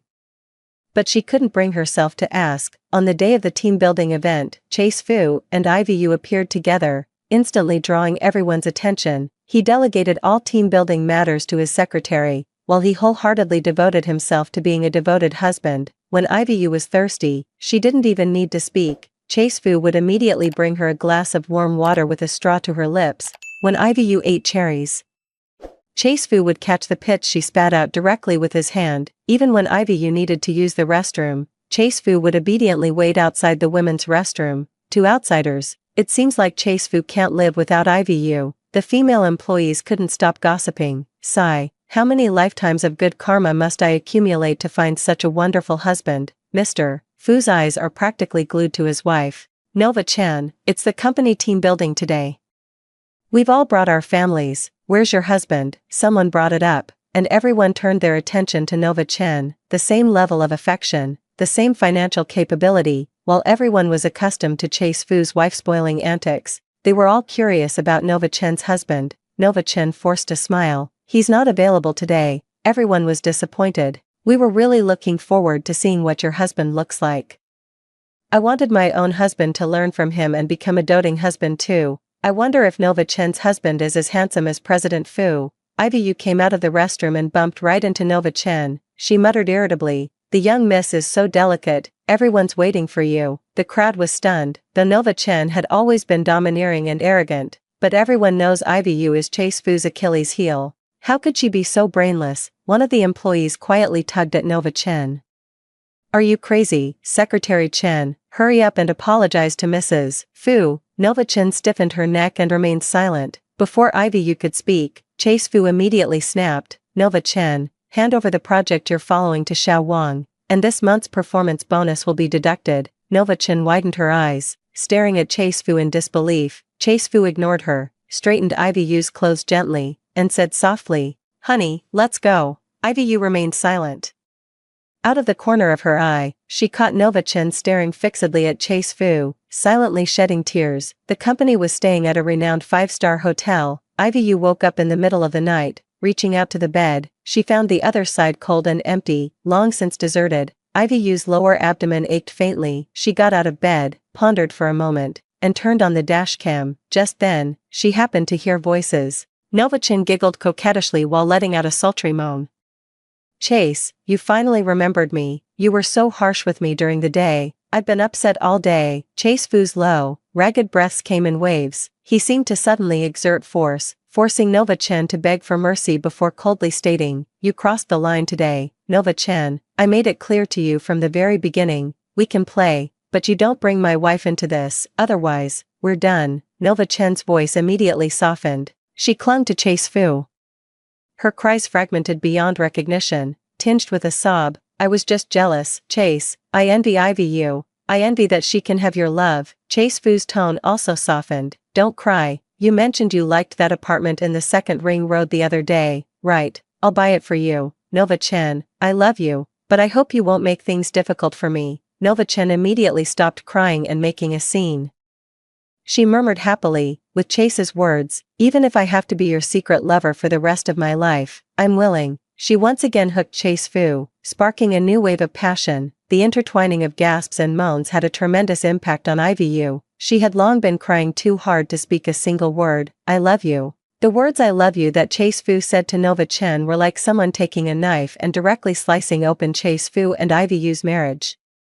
Revealing the truth and letting a swarm of worms crawl out, Ivy Yu suddenly understood why a female celebrity she once admired had become a completely different person after marriage and uttered the words, in the end, it was just like that. It turns out that sincerity is both rare and fleeting. Ivy Yu only felt a tearing pain in her lower abdomen. She rolled off the bed, feeling as if her entire body had been split by an axe, and with the last ounce of willpower, crawled toward the door. Just as she opened the door, a passing female employee was startled. Mrs. Fu, oh my god. Ivy Yu gave the woman a grateful glance before collapsing unconscious. Chapter 5. When she woke up, Ivy Yu was already lying in a private hospital room. Chase-fu sat beside her, nodding off intermittently, but immediately woke up when he noticed Ivy Yu stirring. Darling, he let out a startled cry, then met Ivy Yu's calm gaze and gradually regained his composure. His eyes were filled with self-reproach. Honey. It's all my fault. I was hungry and went to the buffet downstairs. I never thought it would almost lead to disaster. Ivy Yu sneered inwardly. Hungry? Wasn't it just hunger? Knowing that booking another room would arouse suspicion among the staff, they simply opted for car sex. Chase-fu truly keeps surpassing my expectations of him. Chase-fu remains completely unaware. Darling, hit me. Chase-fu gently stroked Ivy Yu's hand, then set it down with deep regret before slapping himself across the face. I should have stayed by your side every moment. If I had been in the room at the time, this wouldn't have happened. It's all my fault. Ivy Yu didn't respond, only lowering her gaze to glance at her abdomen. What about the baby? Chase-fu's eyes brightened again. The baby is fine. The doctor said the spotting was caused by extreme emotional fluctuations. Honey, maybe I shouldn't have brought you out. You don't seem very happy. He pulled out another protective charm and pressed it into Ivy Yu's hand. Darling, I went up the mountain early this morning specifically to get this for you. I hope our precious Ivy Yu stays healthy and safe. I'm going to spoil you for the rest of our lives. Ivy Yu stared into Chase-fu's eyes. For a moment, she wanted to lay everything out on the table, to demand why Chase-fu's acting was so convincing, but she was tired. Just then, Chase-fu's phone rang. He glanced at it and immediately hung up. But the caller persistently continued to dial. Finally, Chase-fu apologized to her, stood up, and went out to answer the call. After that, he never came back. Ivy Yu pulled out the 4-drip and silently followed him. Unexpectedly, after just 2 steps, Chase-fu stopped. Nova-chan caressed her belly, leaning into Chase-fu's arms with a face full of smiles. Chase, we're going to have our own baby too. Ivy Yu heard it all clearly. Boom. At that moment, Ivy Yu almost couldn't stand. The nurse beside her was startled and immediately stepped forward to support Ivy Yu. What's wrong? Where are the family members? Chase-fu turned around and happened to meet Ivy Yu's gaze. He frantically pushed Nova-chan aside, rushed over to help Ivy Yu up, and said guiltily, Honey, why did you come out? Do you need to use the restroom? Noticing Ivy Yu staring intently at Nova-chan, he nervously explained, This is Nova-chan, my female secretary. You just woke up not long ago. And she happened to be diagnosed with pregnancy too. Her husband is my business partner. He just called and asked me to look after her. Honey, don't overthink it. Ivy Yu turned a deaf ear. She simply stared at the pregnancy test report in Nova-chan's hand and asked softly, How long has it been since conception? Nova-chan smiled sweetly, her eyes carrying a hint of provocation and triumph. The doctor said it's been almost 50 days. It's all my fault. I've been so busy these past 2 months that I didn't even notice whether my period came or not, but my husband said that as compensation, not only would he let me max out his credit card, but he'd also take a month off specifically to accompany me. 50 days. Ivy Yu closed her eyes. If Chase Fu hadn't been holding her, she might have collapsed on the spot. Her child with Chase Fu was only 33 days old, that is to say, before Chase Fu got intimate with her. He had just gotten out of Nova Chen's bed. Even after the child was born, Nova Chen's child was older than her own. In a daze, Ivy Yu caught a glimpse of something in Nova Chen's hand. Upon closer inspection, it was a talisman. What else does Ivy Yu not understand? She replied politely, "Congratulations indeed." Then, without showing any emotion, she withdrew her hand from Chase Fu's arm and silently returned to the hospital room. As soon as she lay down, she received a message from Nova Chen. "You already know, don't you? The child is Chase's." "Ivy Yu, I'm not like you, so selfish, wanting to keep Chase all to yourself. I just want a sliver of his affection. Besides, my child was born earlier than yours and has the same inheritance rights. When the time comes, your child will have to call mine an older brother or sister." Chase Fu happened to walk into the ward. Ivy Yu turned off her phone. Chase Fu remained completely unaware and eagerly showed Ivy Yu his shopping cart. Almost all of them are maternal and infant products, along with a pile of children's toys. Chase Fu smiled warmly. "Honey, which one should we pick? Maybe I should just buy them all. I'm determined to make our child the happiest in the world." Ivy Yu remained silent. She stared at Chase Fu's brows and eyes, momentarily unable to discern whether he was genuinely happy for their child or for Nova Chen's child. Ivy Yu couldn't help but ask, "Chase Fu, are you really that excited about our child?" Chapter 6. Without hesitation, Chase Fu replied, "Of course, the child born to my beloved wife. If I don't look forward to it, who will? Let me tell you, I plan to buy a bigger villa with a dedicated nursery room. That way, by the time our child is born, the formaldehyde will have dissipated, and all the toys will be ready." Chase Fu's eyes sparkled with anticipation. Coming to his senses, he affectionately rubbed his nose against Ivy Yu's. "Honey, thank you, you've worked hard during this time.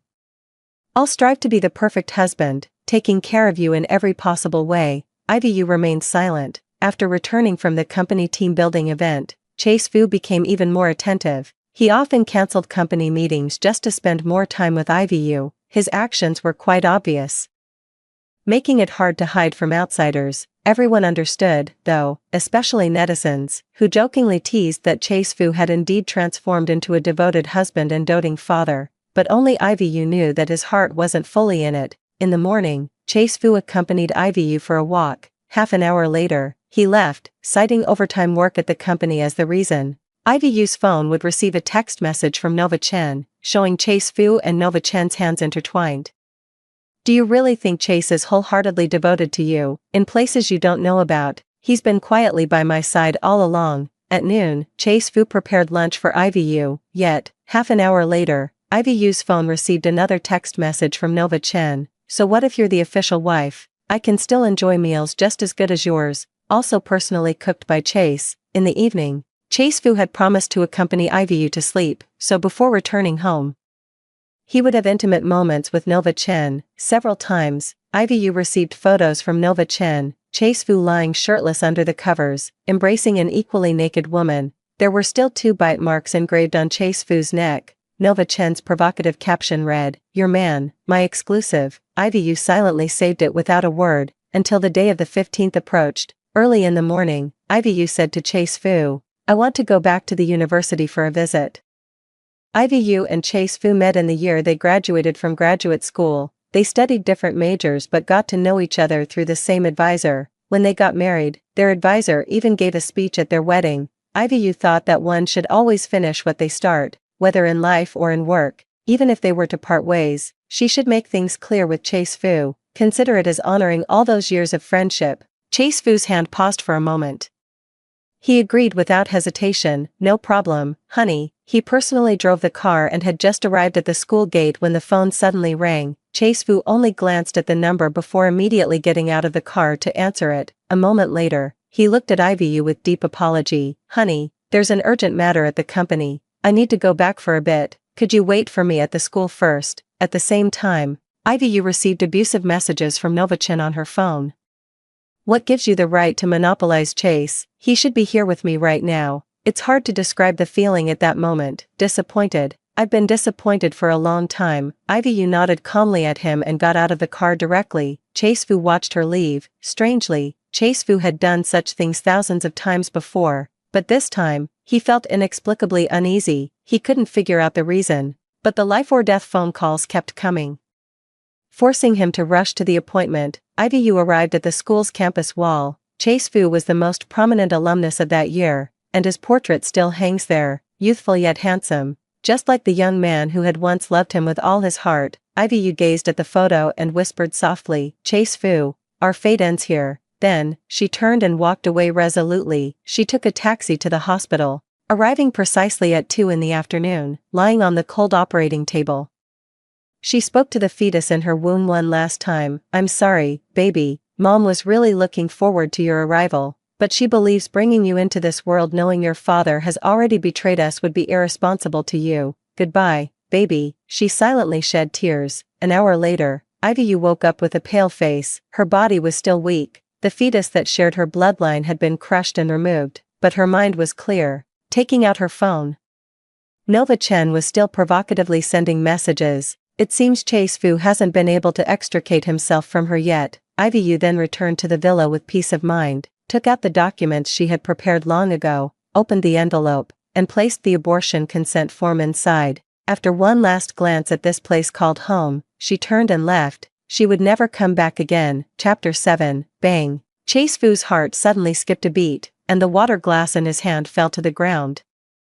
What's going on? He felt a sense of helplessness, as if he was about to lose a treasure. Chase Fu instinctively reached for his phone. Only when he saw the time did he realize he had stood Yu up. He had originally promised to revisit their university campus with Yu, but now, he had wasted an entire day on Nova Chen, neglecting his wife. This wasn't appropriate. Chase Fu stood up and turned to leave. Nova Chen, who had been waiting for Chase Fu to feed her the ginseng chicken soup, was taken aback by his sudden movement and hurriedly went after him. "Why are you leaving so suddenly, Chase?" Facing Nova Chen, Chase Fu never bothered to sugarcoat his words and explained bluntly, "I've spent too much time with you. Yu will get suspicious. Be good and stay here. I need to go back." Hearing that Chase Fu was leaving to be with Yu, Nova Chen was filled with resentment. She held her belly, her eyes red. "Then go ahead." Seeing this, Chase Fu had no choice but to stop. "What's wrong now?" Nova Chen's voice choked with sobs. "I know Yu is very important to you, and I never dared to imagine I could replace her. But, Chase, I hope you can spend more time with me and our child. Yu has servants to take care of her, and her parents too. I have none of these. I only have you, Chase." Nova Chen lowered her head. Tears hung on her eyelashes, making her look pitifully delicate. Chase Fu sighed. He had initially been drawn to Nova Chen precisely because of this very demeanor. Having lost both parents in her youth, she had worked her way into Chase Fu's company after graduating from college through sheer determination. She was tenacious, full of vitality, and unafraid to fight for what she wanted, a completely different feeling from Yu. In the end, Chase Fu's heart softened. He sent Yu a message, "Honey, there's urgent work at the company and I'll be working late. Don't wait for me for dinner, go to bed early, I love you." Still no response was received. Chase Fu felt somewhat irritated. Nova Chen seemed to notice and leaned on Chase Fu's shoulder, giving him a quick peck on the cheek. She comforted him, saying, "You stood them up, so it's normal for them to be a little upset. If something had happened, the servant would have called you long ago." Chase Fu felt relieved. He placed his phone on the table, then turned and tapped Nova Chen's nose lightly.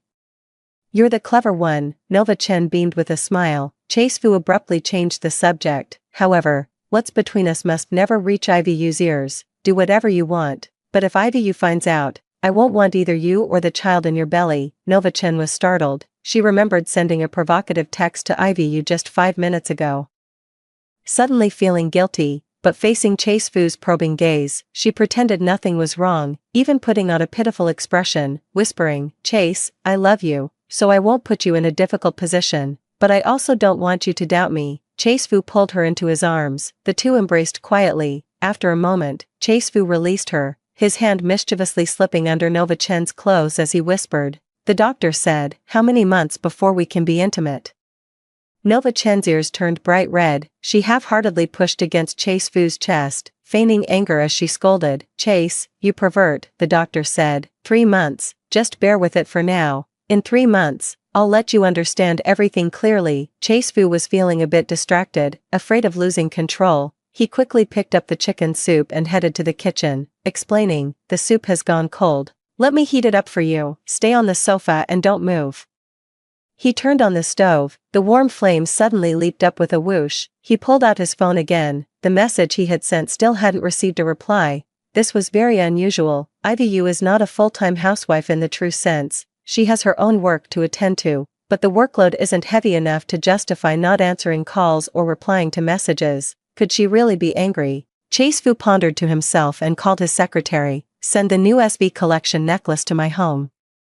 After a moment's hesitation, he quickly glanced at Nova Chen, who was leaning on the sofa, and added, "Send another portion to the office, I need to give it to a client." Chapter 8. By the time he got home, it was already midnight, the servants had long left, and the living room was pitch black. Chase Fu lowered his head and sniffed the scent on his body. Nova Chen loves to wear perfume. Every time he would take a shower to erase the traces she left on him.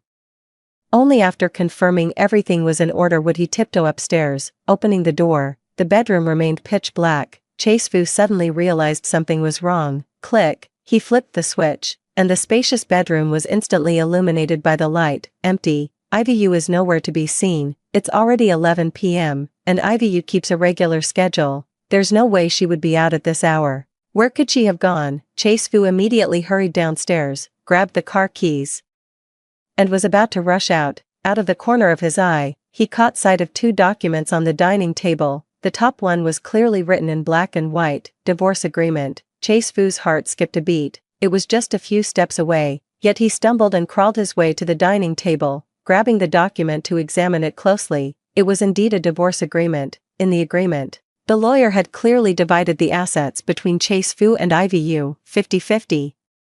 As if to sever all bonds between them, below it was still signed with Ivy's name, delicate, yet resolute. Chase Fu's hands trembled as he took out his phone and dialed Ivy's number. The first time, no answer. The second time, no answer. Chase Fu felt nothing but dizziness. He had never anticipated such a situation, so when he actually faced it, he was completely stunned. Why, just this morning when they left home, Ivy was smiling and made plans with him to visit the university campus.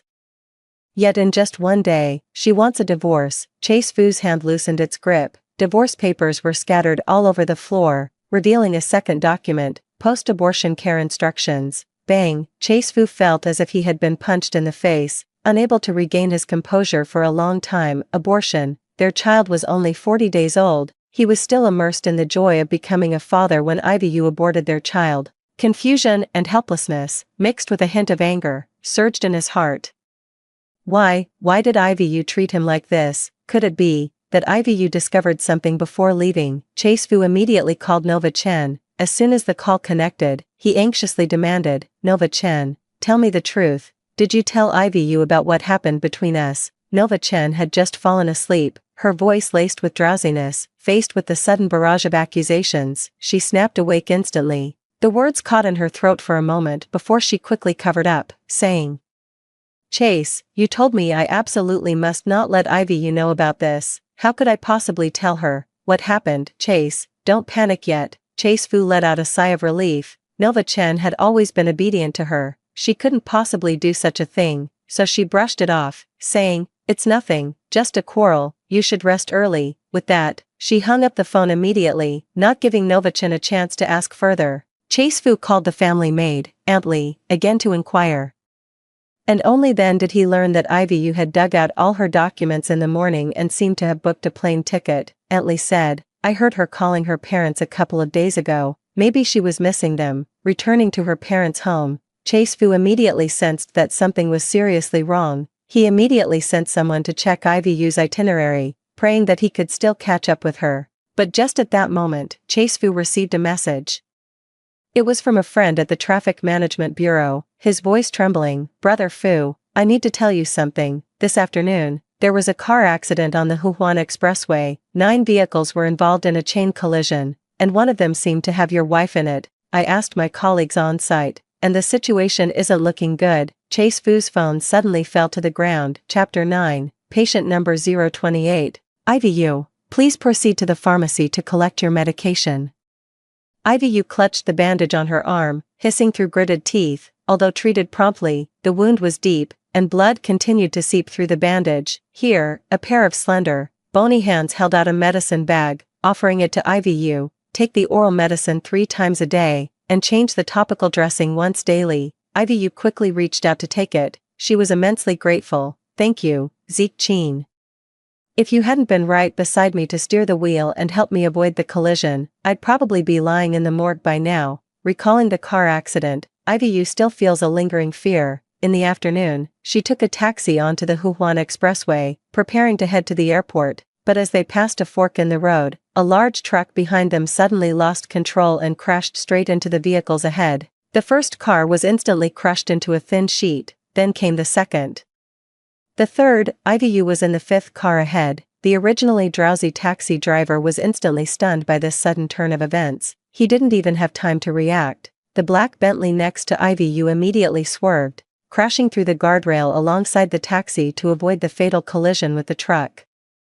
After the incident, IVU realized that her savior was her father's former student, Zeke Chin. Zeke Chin had 2 scrapes on his forehead, but they did nothing to diminish his handsomeness. He wore a black trench coat, exuding an icy aura from head to toe, yet he managed to rein it in perfectly when facing IVU. Ouch! IVU felt a sharp, throbbing pain in her arm, making it impossible for her to sit still. In the end, she couldn't hold back any longer and let out a soft cry of pain.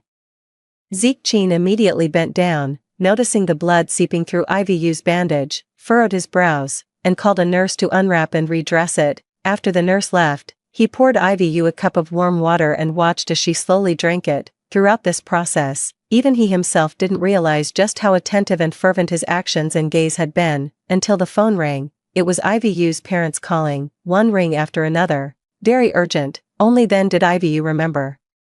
She had booked a flight for 8 p.m. By all accounts, she should have already landed at the airport there by this time. I narrowly escaped a fatal car accident and was injured. I've been so busy until now that I haven't had time to explain this situation to my parents. After answering the phone, IVU first reassured her parents. Then, she tried to downplay the severity of the accident as much as possible while explaining the situation to them. But my parents weren't so easily fooled. Moreover, the 7-car pileup on the Shanghai Ring Expressway was truly horrifying, sparking discussions across the entire internet. 11 people died, and dozens were injured. My mother broke down in tears over the phone. Ivy, don't lie to us. We're booking flights to come over right now. No. Her parents were getting older, and IVU couldn't bear to see them traveling back and forth. Moreover, she had already made up her mind to divorce Chase Fu, with matters still unresolved.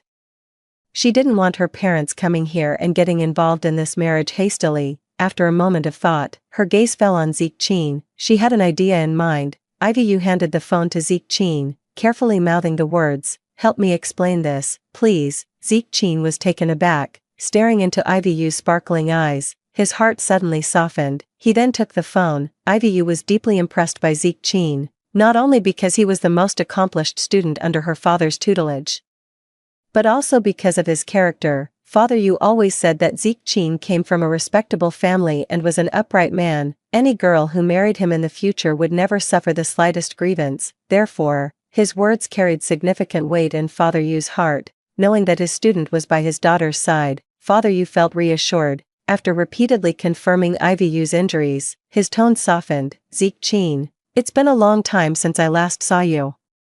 You and IVU should come back together. It'll be a good chance for us to catch up. IVU wanted to decline on Zeke Chin's behalf. When he took her to the hospital, he still managed to answer a few business calls. Clearly busy with work, Zeke Chin saved her again. She didn't want to impose on others. Unexpectedly, Zeke Chin agreed without hesitation, smiling and saying, "Then I'll change my flight to tomorrow morning and go back with IVU." This time, it was IVU's turn to be stunned. Chapter 10, Where's My Wife? Where's my wife? Just moments ago, Zeke Chin had taken IVU away from the hospital, planning to make do with a hotel near the airport for the night. Right behind, Chase Fu rushed to the hospital in a hurry. Along the way, he ran red lights, sped, and practically collected every possible traffic ticket in one go. When he arrived panting and out of breath, he couldn't find IVU anywhere. He had no choice but to grab the arm of a passing nurse and, without even catching his breath, urgently asked, "Where's my wife? Have you seen my wife?" The nurse looked helpless. "Sir, I understand how you feel, but you need to tell me, what is your wife's name? Chase Fu quickly replied, Ivy Yu, Yu as in remaining, Nyan as in New Year. The nurse flipped through the report, then looked up at Chase Fu with sympathy and pity in her eyes. Sir, please accept my condolences. The vehicle your wife was in suffered the most severe damage, and she passed away on the way to the hospital. The body is currently in the morgue. If it's convenient for you, I can take you there now. Buzz. At that moment, Chase Fu felt as if he had been detached from this world. Otherwise, how could he not understand what the nurse was saying? He clearly recognized every word, so why couldn't he comprehend them when strung together into a sentence? In a panic, Chase Fu immediately knelt down. Hey. This startled the nurse quite a bit, and also shocked his friend Pei Yu, who had rushed over upon hearing the news, quickly supporting him. Brother Fu, calm down right now. Chase Fu wanted to calm down. He had always appeared elegant and composed in front of the media, but now he could only manage a smile that looked worse than tears. Morgue. How could his Ivy be in the morgue? Just this morning, he had promised to relive their college days with Ivy Yu. Why? Is this heaven's punishment for him breaking his promise? Chase Fu grabbed Pei Yu's hand, murmuring to himself, Pei Yu, tell me quickly, did I just hear wrong? Pei Yu had no choice but to accept the situation. He also heard it clearly. Ivy Yu had been sent to the morgue, which meant there was absolutely no chance of survival. He could only console. Brother Fu, the deceased is gone. Chase Fu was like a walking corpse, numbly supported by Pei Yu. He followed the nurse to the door of the morgue, where a chilling cold seeped out from within. The nurse sighed and said, go in. Pei Yu helped Chase Fu, who was almost limp like a pile of mud. Inside, the icy air enveloped the two, mixed with a faint, unpleasant odor. That was the smell of death. Chase Fu knelt beside the stretcher, tears streaming down his face, his hands trembling as he slowly lifted the white cloth. At that moment, all his memories flashed through his mind like a revolving lantern. He regretted it. If he hadn't left Ivy Yu to accompany Nova Chen, would Ivy Yu not have aborted the child? Would she not have encountered this car accident? Would she not have lost her life here? It's all his fault. He really deserves to die. Why is it not him lying here, but his beloved Ivy instead? But when the white cloth was completely removed, it revealed an unfamiliar face. Chase Fu didn't react immediately. Pei Yu beside him, however, swiftly picked up the file that had fallen to the side and said decisively, Brother Fu, don't be upset. The nurse made a mistake. This isn't your wife. Look, aside from sharing the same name, there's nothing else in common. The nurse, hearing their doubts, quickly checked the electronic system for verification. After confirming there was no mistake, she repeatedly apologized to Chase Fu and Pei Yu. I'm sorry, it was my error. Your loved one shares the same name as the deceased. She was indeed on the list of those involved in the car accident, but she only sustained minor injuries and had already left the hospital with her family not long ago. Perhaps you could try contacting her again. Pei Yu was like a drowning man pulled ashore, gasping for breath as he covered his eyes with his hand and muttered to himself, Thank goodness. Thank goodness, my Ivy is still alive. Just then, his phone rang. Nova Chen called him, her voice full of grievance. Chase, I'm not feeling well. Can you come and stay with me? Ivy Yu was still missing. Chase Fu had absolutely no intention of comforting Nova Chen, so he coldly said, Nova Chen, if you're not feeling well, go to the hospital. I'm not a doctor. I can't help you. Nova Chen froze. Chase, how could you? But before she could finish, Chase Fu had already hung up the phone without hesitation. Under Pei Yu's astonished and probing gaze, he called his secretary and ordered, find out Ivy Yu's whereabouts as soon as possible. Yes, early in the morning, Zeke Qin drove Ivy Yu to the airport. The accident on the Huhuan Expressway yesterday afternoon caused severe traffic congestion in many areas, so they got up early to avoid missing their flight. Ivy Yu sat in the passenger seat. She gazed at the scenery outside the window, watching the sun slowly rise. Lost in thought, Zeke Qin chatted with her intermittently. As they passed by a sports stadium, Ivy Yu suddenly fell silent, staring blankly at the massive spherical structure. Zeke Qin asked in confusion, What's wrong? Ivy Yu let out a light laugh. She turned to look at Zeke Qin, then pointed at the gymnasium and said frankly, That's where I got married. She simply felt nostalgic. When they got married, Chase Fu held a grand wedding ceremony. Countless friends and the media witnessed their happiness. Under the witness of their university mentor, Chase Fu put a ring on her finger, making a promise to never betray her for a lifetime. What was she thinking at that time? She thought, she would also have a love as beautiful as her parents. Chase Fu's love was something she could proudly show off, yet this sincerity gradually faded with the passage of time. Chase Fu still treated her well, but his heart no longer belonged to her alone. He has other women, and will soon have other children. Seeing this familiar gymnasium again, gleaming under the sunlight, it somehow carried an inexplicable sense of melancholy, as if everything had changed except the place itself. Ivy murmured to herself, but I'm getting a divorce now, so there's no point in bringing this up. Zeke Chin stepped on the brake, gradually slowing down as he turned onto the ramp. This time, he turned his head to look at Ivy and couldn't help but ask, why? Realizing his tone was urgent, he quickly explained, what I mean is, you and your husband seem to have a good relationship. Why the sudden divorce? Ivy composed herself and sighed helplessly. Because of infidelity. Zeke Chin froze. Cheating, Ivy explained. Chase Fu treats me very well, but that doesn't stop him from keeping a lover outside. During holidays, we receive identical gifts. Chase Fu's day is equally divided between us, even the child, you might not believe it. But the child in that lover's belly is actually half a month older than mine. Zeke Chin suddenly clenched his fist. He fell into a long silence until he heard soft sobbing coming from inside the car. It's Ivy. She tried her best to suppress her sobs, her gaze fixed tightly on the gymnasium until it disappeared from view. Only then did she speak, half relieved and half regretful. I thought I would have a marriage that lasts a lifetime. Just like my parents, unfortunately, it's impossible now.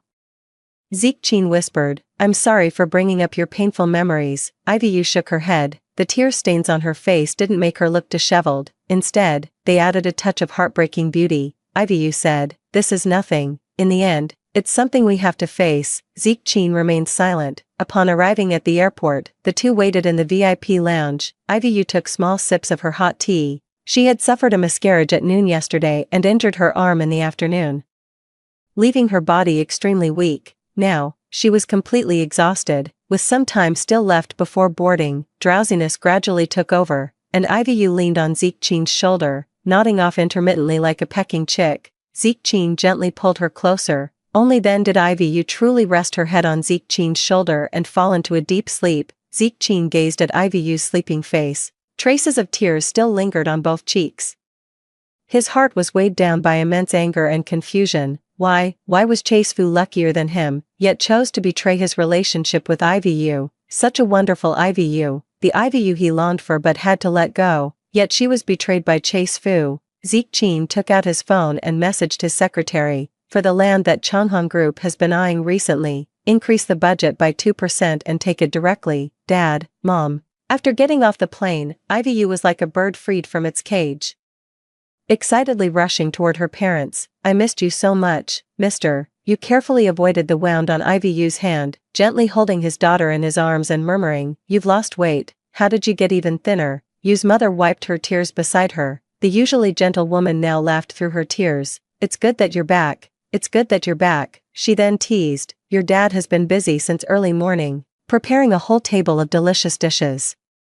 Afraid you'd be hungry, waiting for you to come home and eat. Yay, Ivy cheered with great enthusiasm. Father Yu then looked at Zeke Chin, his eyes filled with gratitude. Ivy told me everything. Without you, we old folks would have lost half our lives. Zeke Chin quickly waved his hand. Teacher, it's all in the past. The group returned home. Ivy buried her head in her meal, savoring the familiar taste, her eyes stinging as tears threatened to fall. On the way back, she had already noticed her parents' hair had turned completely white, and their movements were no longer as agile as before. They had grown old. She's not filial. She should visit home more often. Father Yu remained completely unaware, still busy putting food on his daughter's plate. Eat more. Ivy, you used to have some flesh on your face. How did you get so thin now? Is that Chase Fu boy treating you poorly? Ivy paused her hand while scooping rice. Mother Yu, still unaware, patted Father Yu in annoyance. Our daughter is pregnant. Don't give her those fishy foods. Father Yu suddenly understood. He quickly moved several seafood dishes away and served Ivy some lighter dishes instead. Ivy saw it all and felt even worse inside. She didn't intend to hide it from her parents, so she exchanged a glance with Zeke Chin. Zeke Chin tactfully stood up, using the excuse of getting more rice to leave the dining table. Ivy Yu put down her chopsticks and spoke earnestly. Dad, Mom, Chase Fu and I are getting a divorce. Father and Mother Yu's hands suddenly froze. Ivy Yu continued, and there's no need to worry about the child. I already had an abortion at the hospital yesterday. Mother Yu's tears fell instantly. She pulled Ivy Yu into her arms and said with heartache. That must have been so painful. Father Yu remained silent for a long while, hesitating to speak. He nearly stared a hole through the food in his bowl. After a long pause, he finally asked slowly, Ivy, you're already an adult. Mom and Dad know you must have thought long and hard before making this decision. But we need to know the reason. Ivy Yu answered honestly, because Chase Fu cheated on me. She explained the whole story of how she discovered Chase Fu's infidelity. Father Yu slammed the table in anger and stood up. That bastard Chase Fu, how did he promise us back then? And now he actually, he clutched his chest in fury. How could he not be angry? Back then, it was Ivy Yu's father who personally walked her down the long red carpet, handing his daughter over to Chase Fu. With tears in his eyes, he said, Chase Fu, I trust you. I know you will take good care of my daughter. But times have changed, now. The one who hurts his daughter the most is none other than Chase Fu himself. This filled him with immense regret. Why couldn't he see clearly back then? If only he had observed longer, perhaps his daughter wouldn't have been hurt. Zeke Chin heard the commotion and hurried out from the kitchen. He helped Father Yu sit down and was just about to speak to break the awkward silence when he heard the news broadcast from the TV. I love my wife dearly. Which is why I named this product Sinian, yearning for years. Zeke Chin looked up. Father Yu enjoyed watching the news while eating. Now, the television is on, replaying the news from the day of Changhong Group's new product launch. Chase Fu said affectionately in front of the camera, I'd rather be called a wife's slave, as long as she's happy, then everything I'm busy with is worth it. Without a second thought, Father Yu grabbed a pair of chopsticks and threw them, unbiased and impartial. It hit Chase Fu's face right on the television screen. How ironic, showing deep affection in front of the camera, yet in real life, it doesn't stop him from keeping a mistress. That hypocritical face is truly disgusting. Zeke Chin lowered his eyes, concealing his displeasure and indifference, then walked over to turn off the television. Click, everyone snapped out of their daze at the sound of the switch button. Ivy Yu was the first to speak. Mom and Dad, getting a divorce was the right choice for me.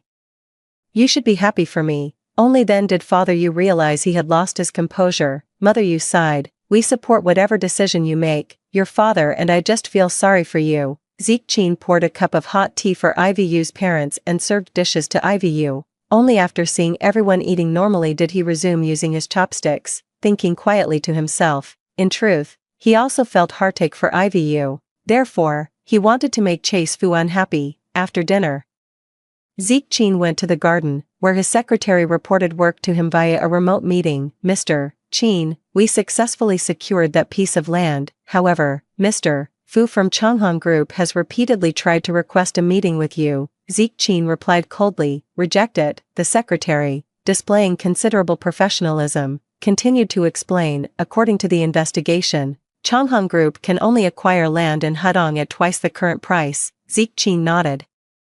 That's exactly the effect we want. Yu's parents were reluctant to add negative emotions to their daughter. After the meal, not a word was mentioned about the divorce. Even with a heavy heart, Old Man Yu only dared to curse quietly to his wife during the brief moment when Ivy Yu went upstairs. That Chase Fu, if he dares to harass my daughter again, I'll throw caution to the wind and chase him out with a stick, even if it costs me my dignity. Before he could finish, Mrs.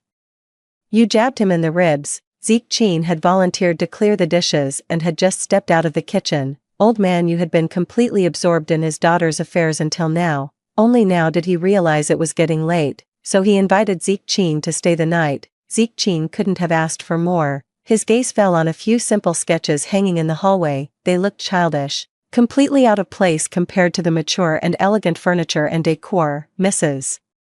Yu noticed his gaze and smiled at the corner of her mouth. This was painted by our Ivy. Zeke Chin listened attentively. When it came to Ivy Yu, Mrs. Yu couldn't stop talking. Ivy loved to draw since she was little. Back then, her father was very thin. He would come home from work and fall asleep on the sofa. Ivy drew him as a monkey lying on the sofa. Oh my, you wouldn't believe how lifelike it was. Her father still remembers it clearly to this day. Zeke Chin listened attentively as Mrs. You chattered about trivial matters, committing every detail to heart. Ivy, you hadn't rested well, so whether it was Zeke Chin or Ivy's parents, everyone moved quietly up and down the stairs, but Ivy, you still couldn't sleep, lying in her own bed, surrounded by familiar decorations. She couldn't help but touch her stomach. There should have been a little life growing inside. Before discovering Chase Fu's infidelity, she had been eagerly looking forward to having a child with Chase Fu. It's best to have a daughter. This way, she can pass on the love inherited from her parents to her own daughter, raise her with care, ensuring she lives as happily as she did. But now, everything is gone. Her stomach was empty, just like her heart, shattered into pieces. As she was lost in thought, her phone rang once again. With just a glance, she was certain from the caller ID that it was Chase Fu calling. She blocked Chase Fu's phone number. Can't block others. This time, she didn't choose to hang up. Instead, she sat quietly in her chair, gazing out the window. Only when the phone rang for the last time did she finally answer the call. Chase Fu's frantic voice came through from the other end. Ivy, you finally picked up. You have no idea how worried I was when I heard you were in a car accident. I almost went crazy. Where are you now? Are you at your parents' house? Your husband is coming to pick you up right away. Ivy, you listened quietly for a long time. Chase Fu mentioned the car accident, expressed concern for her health, and brought up his own parents, yet he deliberately avoided mentioning the two documents she had left on the table, a document called divorce agreement, a document called post-abortion care instructions. Ivy, you suddenly felt somewhat exhausted. For the first time, she realized that Chase Fu had not only deceived her entirely but also intended to continue glossing over the truth. She couldn't understand. Chase Fu already had a lover, so why was he still so persistent with her? Was it love? But how can love be split in half and given to two people at the same time? Is that really called love? Ivy, you didn't want to keep acting with him anymore. She calmly exposed him. Chase Fu, only calling me now. Were you with Novachan earlier? Dead silence on the other end of the line. After a long silence, Chase Fu finally spoke in a hoarse voice. Ivy, do you realize what you're saying? Ivy, you took a deep breath. Of course I do. Otherwise, why would I choose to abort the child and leave that divorce agreement? Chase Fu, have you been acting for so long that you've started to believe your own performance? Chase Fu retorted. Ivy, Ivy, you cut off his explanation. Chase Fu, you know I can't tolerate anyone who betrays me. Chase Fu felt as if someone was choking him. He pleaded, it was just that one time, Ivy, Nova-chan, and I only made an exception once. Ivy, you sneered. Then how did the 55-day-old child come about? Chase Fu was left speechless. After a moment, he said hoarsely, you even know about that? Ivy, you said calmly. Chase Fu, I really can't be bothered to argue with you, but the facts are right in front of us. Why do you think deceiving yourself can cover it up? The divorce is inevitable. Chase Fu immediately retorted, impossible. Ivy, I can accept anything, but the one thing I cannot accept is divorcing you. Who's going to take care of you after you leave me? I truly love you. Are you at your parents' place now? I'll come find you. We need to talk some things through in person. A deep exhaustion washed over me. Ivy, you sneered. Chase Fu, I won't see you. I left a divorce agreement and walked away, giving you all the dignity you deserve. Hope you know what's best for yourself. Chase Fu was still struggling. Ivy, you, listen to me. Ivy, you hung up the phone directly. She gazed at the tranquil scenery outside the window, her chest heaving heavily. She gradually steadied her breathing, yet remained deeply unsettled. She decided to simply go downstairs. Unexpectedly, she ran into Zeke Chin fetching water in the kitchen. He made a cup of honey water for Ivy Yu and watched her sip it slowly before asking gently, Ivy Yu, can't sleep, would you like to talk with me? Ivy Yu and Zeke Chin sat on the rattan chairs on the terrace, gazing at the distant mountains. Ivy Yu's mood didn't brighten. Instead, she spoke somewhat gloomily. Zeke Chin, am I really useless? Zeke Chin answered without hesitation, no. Ivy Yu's pent-up grievances were stifled. She looked up in disbelief. Are you so certain? Zeke Chin nodded. Ivy Yu lowered her head with a faint smile and then said, but do you know how the outside world evaluates me? They describe Chase Fu as a successful career man, a rare and devoted husband, but their evaluation of me is a lucky, pampered wife. Even just now, when I confronted Chase Fu, he kept insisting that without him, I wouldn't be able to survive. Since when did I fall into such a predicament? Even though I graduated from a prestigious 985 university, even though I have extensive research experience, and even after marriage, I've continued to work in my mentor's lab, their evaluation of me is still the pampered wife. Zeke Chin pondered for a moment before offering a thoughtful suggestion. I've reviewed your resume. The project currently under development at my company aligns perfectly with your research background. Would you like to join me? Ivy was caught off guard. Me? Zeke Chin nodded. He said earnestly, I've always believed that money and power are the best skincare for women. If you feel lost or unrecognized, why not take action and give it a try? Ivy locked eyes with Zeke Chin. His pupils blended into the night, intensely serious yet utterly convincing. Ivy nodded. Okay. After completing the onboarding process in one day, Ivy bid farewell to her parents and headed to the company to clock in. Ivy is very strong. Her 985 academic background and outstanding research experience earned her the team's recognition. Even Ivy found herself powerless. Although she had been engaged in related experimental work after marriage, the intensity was low, and she lacked relevant understanding. After joining the team, she had been working hard to catch up with the progress. Meanwhile, Chase Fu didn't stop bombarding her with incessant messages. Not only that, but the methods have also gradually escalated. Chase Fu has accounts on all major social media platforms. One of them has accumulated quite a few followers, most of whom are female consumers. Since last night, Chase Fu has been frequently posting updates. Fighting with my wife, missing her.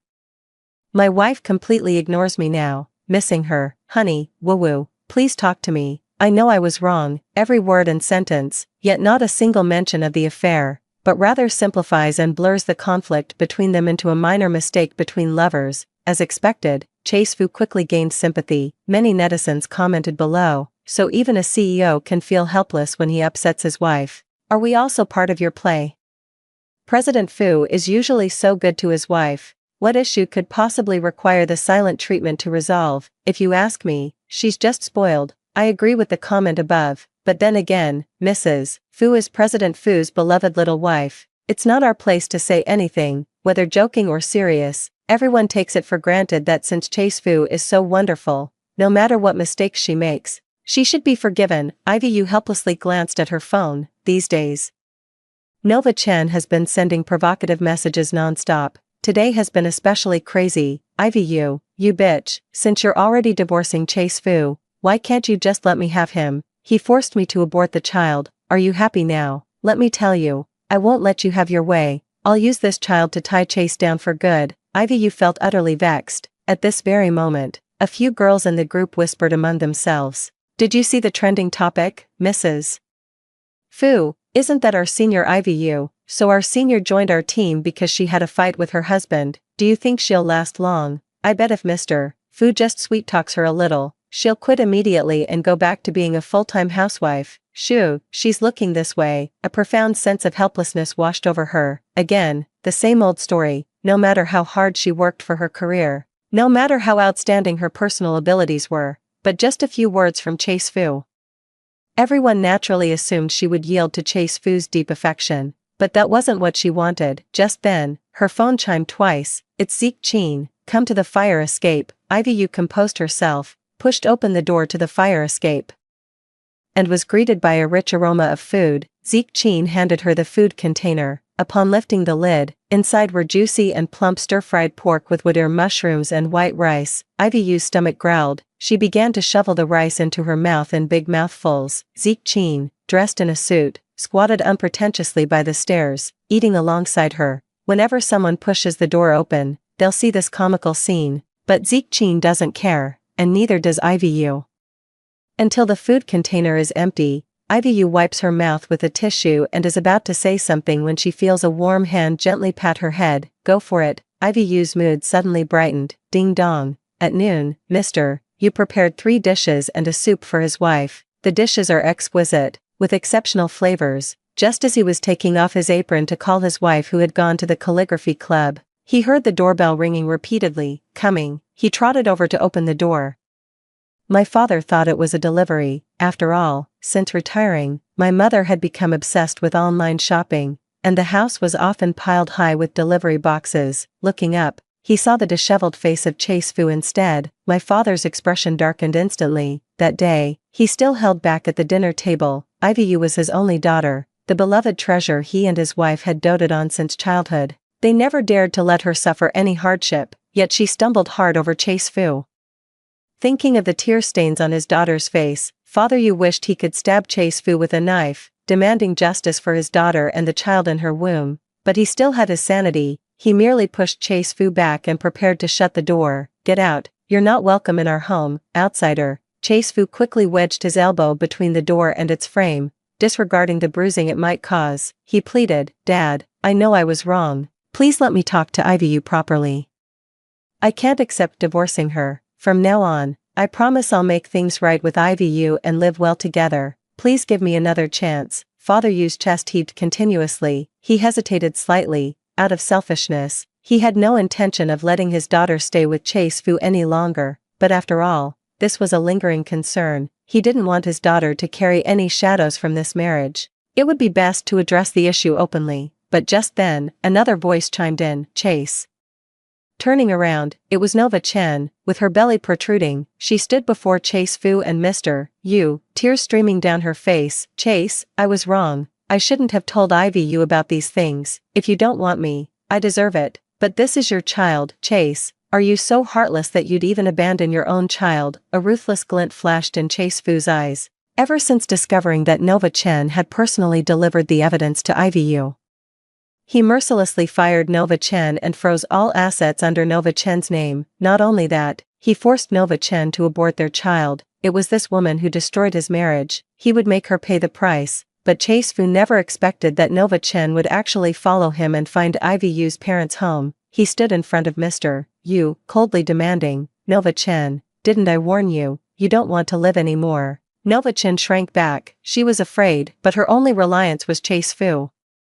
She couldn't afford to lose the CEO position she had secured, nor could she lose the child in her womb. How else would she live the rest of her life? So, Nova Chen knelt directly before Mr. Yu, kowtowing with loud thuds. "Uncle, I beg you, I don't want to ruin Miss Yu's marriage, but the child can't grow up without a father. Please, I beg you to let us be together." His blood pressure surged violently. Mr. Yu clenched the doorknob tightly, feeling dizzy and disoriented, murmuring, "What a sin." Then he fainted straight away. Ivy Yu received the call and rushed to the hospital in a hurry. Looking at her father lying on the hospital bed, Ivy Yu burst into tears. She stood up, turned around, and slapped Chase Fu. Still not satisfied, she slapped him twice more. Only when her palm was numb from the force did Ivy Yu gnash her teeth and curse, "Chase Fu, you brought Nova Chen to my house and gave my father high blood pressure. Is this the outcome you wanted?" Chase Fu lowered his head. He explained weakly, "Ivy Yu, it's not like that. Let me explain." "Get out," Ivy Yu shouted with a sob in her voice. "Chase Fu, I feel sick just looking at you now. Take your mistress and get out of here." Chase Fu still wanted to explain himself. He wanted to say that he had come to apologize sincerely. He wanted to say that he would force Nova Chen to abort the child, and from now on, his children would only be those born with Ivy Yu. He wanted to add that Nova Chen wasn't brought here by him.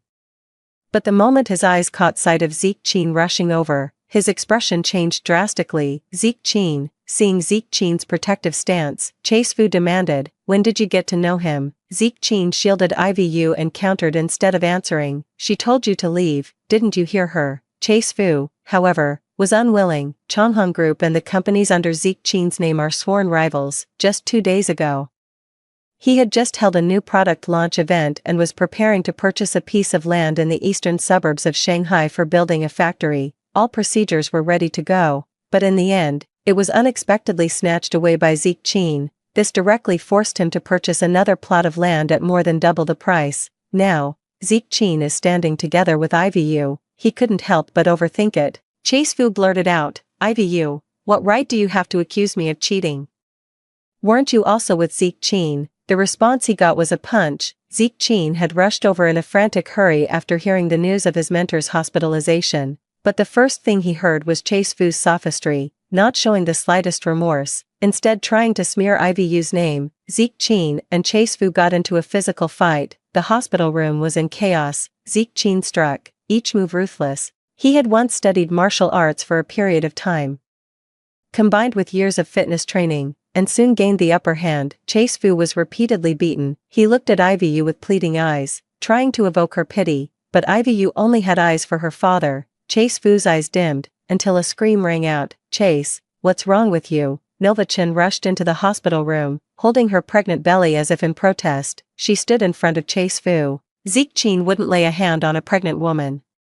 So he stopped and turned to give Ivy Yu a meaningful look. Ivy Yu tucked the blanket around her father. She stood up and said expressionlessly, Chase Fu, wasn't it enough for you to flaunt your power with Nova Chen in front of my dad? Now you have to cause a scene in the hospital room. Does your conscience not bother you?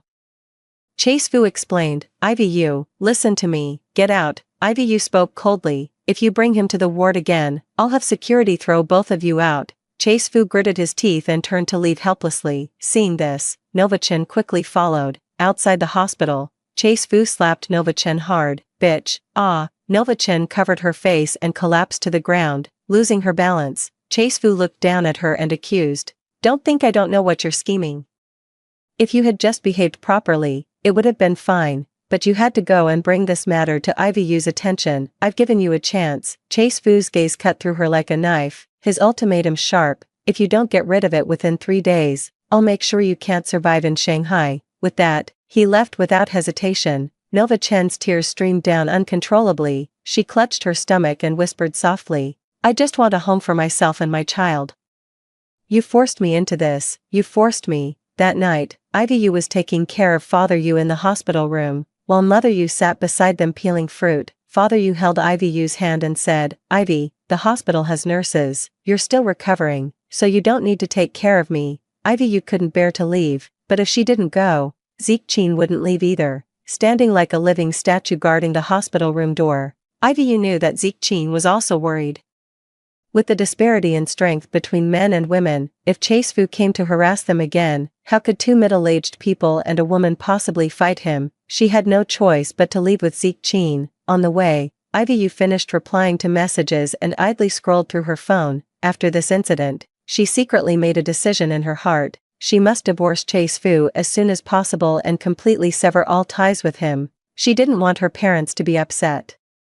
Nor did she want to hear any more explanations. Betrayal is betrayal, and there's nothing more to say. Yet at that very moment, a news alert popped up in the message bar. Shocking, Chase Fu's relentless pursuit of love, only to find Mrs. Fu had already cheated. Click for details. Ivy Yu's heart skipped a beat. She clicked on it immediately. 10 minutes ago, a famous paparazzo broke the news. He originally only targeted female celebrities in the entertainment industry, but today, for the first time ever, he turned his spear toward the business world. Is the president of Changhong Group wearing a green hat? Here he is chasing his wife for love, while over there, his wife has booked a 188 centimeters male model. Is the child really President Fu's? The accompanying image is a photo of her and Zeke Qin together. Judging from the composition and angle of the shot, it was clearly taken by paparazzi as they were just leaving the hospital.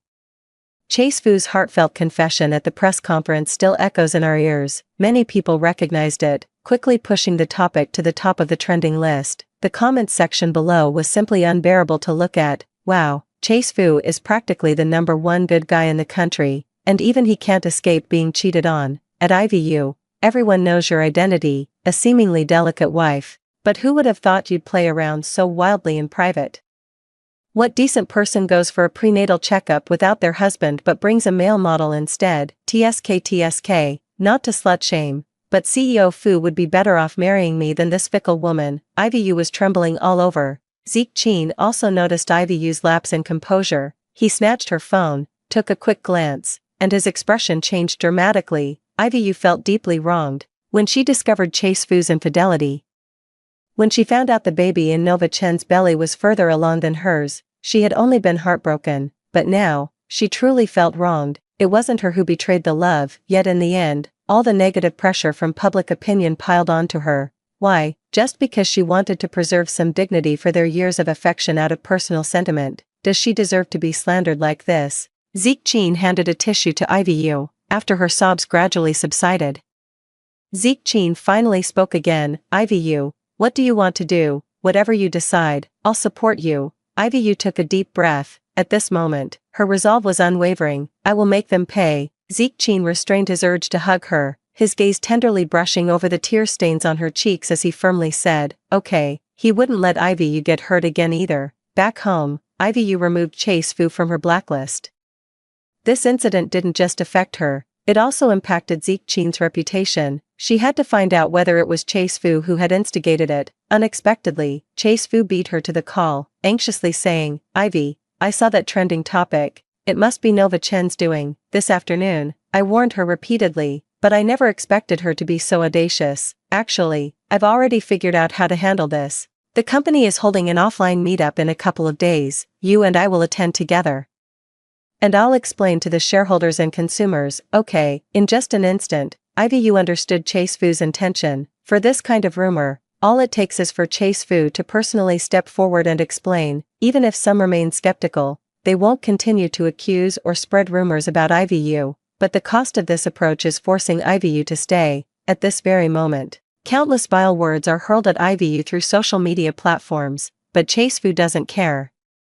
He only wants to seize the opportunity to keep Ivy Yu by his side. Ivy Yu calmly said, "No need for such trouble. Simply having both official accounts simultaneously post a lawyer's statement will be enough to stop these rumors." Chase Fu dodged the question, saying, "Our simultaneous presence would carry more weight than sending a lawyer's letter." Ivy Yu sneered, "But, Chase Fu, have you considered that I have no intention of appearing in the same place with you under the guise of being a couple? If one day we happen to be in the same place, it will only be because we're going to the Civil Affairs Bureau to get a divorce." Chase Fu instantly flared up. "Divorce, divorce. It's always about divorce. Ivy Yu, I know I was wrong, but have I ever mistreated you all these years? Just because I made one mistake, you're going to completely write me off? Ivy Yu, are you in such a hurry to divorce me just to be with Zeke Chen? Let me tell you, all men stray. Even if you're with him, one day he'll end up just like me." "Enough," Ivy Yu scolded sharply, her eyes filled with coldness. "Chase Fu, I misjudged you.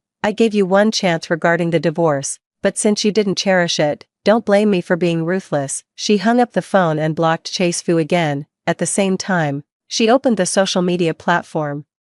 She flipped through her photo album and deleted all the beautiful memories related to Chase Fu. What remained were the evidences of his infidelity. Ivy Yu carefully organized them one by one. She posted evidence of Chase Fu's infidelity online in chronological order. The first wave of revelations consisted of explicit photos of Chase Fu and Nova Chen. She added as much mosaic censorship as possible to reduce the explicitness. Even so, it still shocked the first wave of netizens who rushed to the scene. The phones started ringing one after another.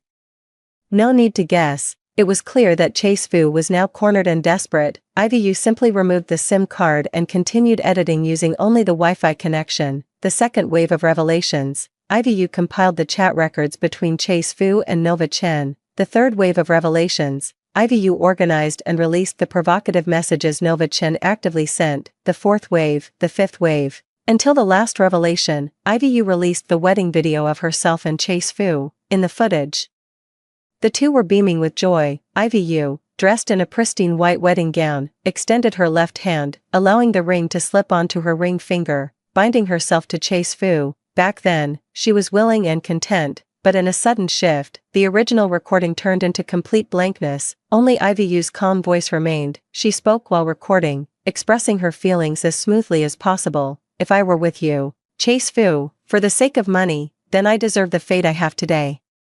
If I were with you for your looks, then I also deserve the fate I have today. If I were with you to climb the social ladder, then I shouldn't even be here now. I'd be utterly damned. But the truth is, it was none of these. Chase Fu, all I wanted was your love, yet you couldn't even give me that most basic thing. And now you're trying to smear my name. I think it's time for us to part ways completely." Not only that, Zeke Chen even used his official account to repost the update, detailing his relationship with Yu's father. Public opinion erupted instantly, especially when many female netizens saw the comparison between Ivy Yu and Nova Chen's pregnancy test reports. They were instantly heartbroken. "The mistress's baby bump is even bigger than the wife's. Chase Fu, how dare you still play the devoted lover with that shameless face? Even as a man, I can't stand it. If you're going to cheat, just cheat. How dare you act so righteous about it?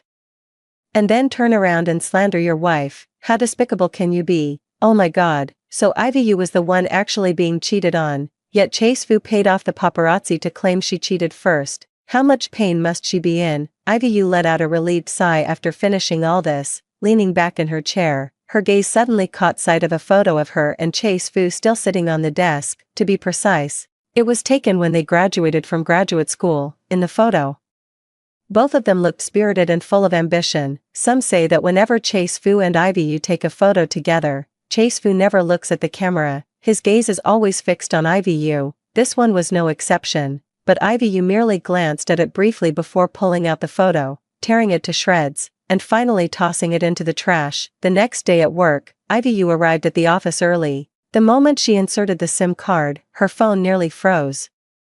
Countless calls and messages flooded in. Beyond social media, her communication accounts were also overwhelmed with messages. Some were from the girls who had gossiped about her that day, now offering sincere apologies. "Senior, we're sorry, we spoke without understanding the full picture and hurt you. We apologize." One part is close friends and family. "Ivy, no matter what you do, we will support you." "Ivy Yu, you're being so unreasonable. How many men don't cheat?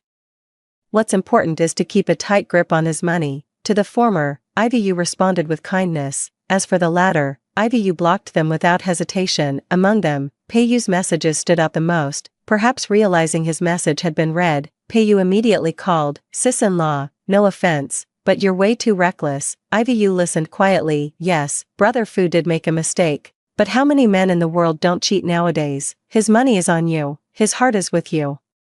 If Nova Chen wants to have a child, let her. It won't take away your status anyway. What exactly are you making a fuss about? Do you know that because of those messages you sent last night, Brother Fu was summoned for a talk by the higher-ups, and the 2 key projects the company had planned for this year have all fallen through? Can't you think about the consequences before you act?" Pei Yu spoke with impassioned fervor. Ivy Yu had only 2 comments in response. "Pei Yu, to be honest, I never liked you from the start and always thought you were an idiot. Now I can finally say with full confidence, you truly are a complete and utter moron." With that, Ivy Yu directly blocked Pei Yu. But that wasn't the end of it. That afternoon, Ivy Yu came across a piece of gossip online, the scandal about the president of Fu Corporation's infidelity, which was all over the internet last night, took an unexpected turn when the alleged mistress, Nova Chen, was spotted at the hospital today.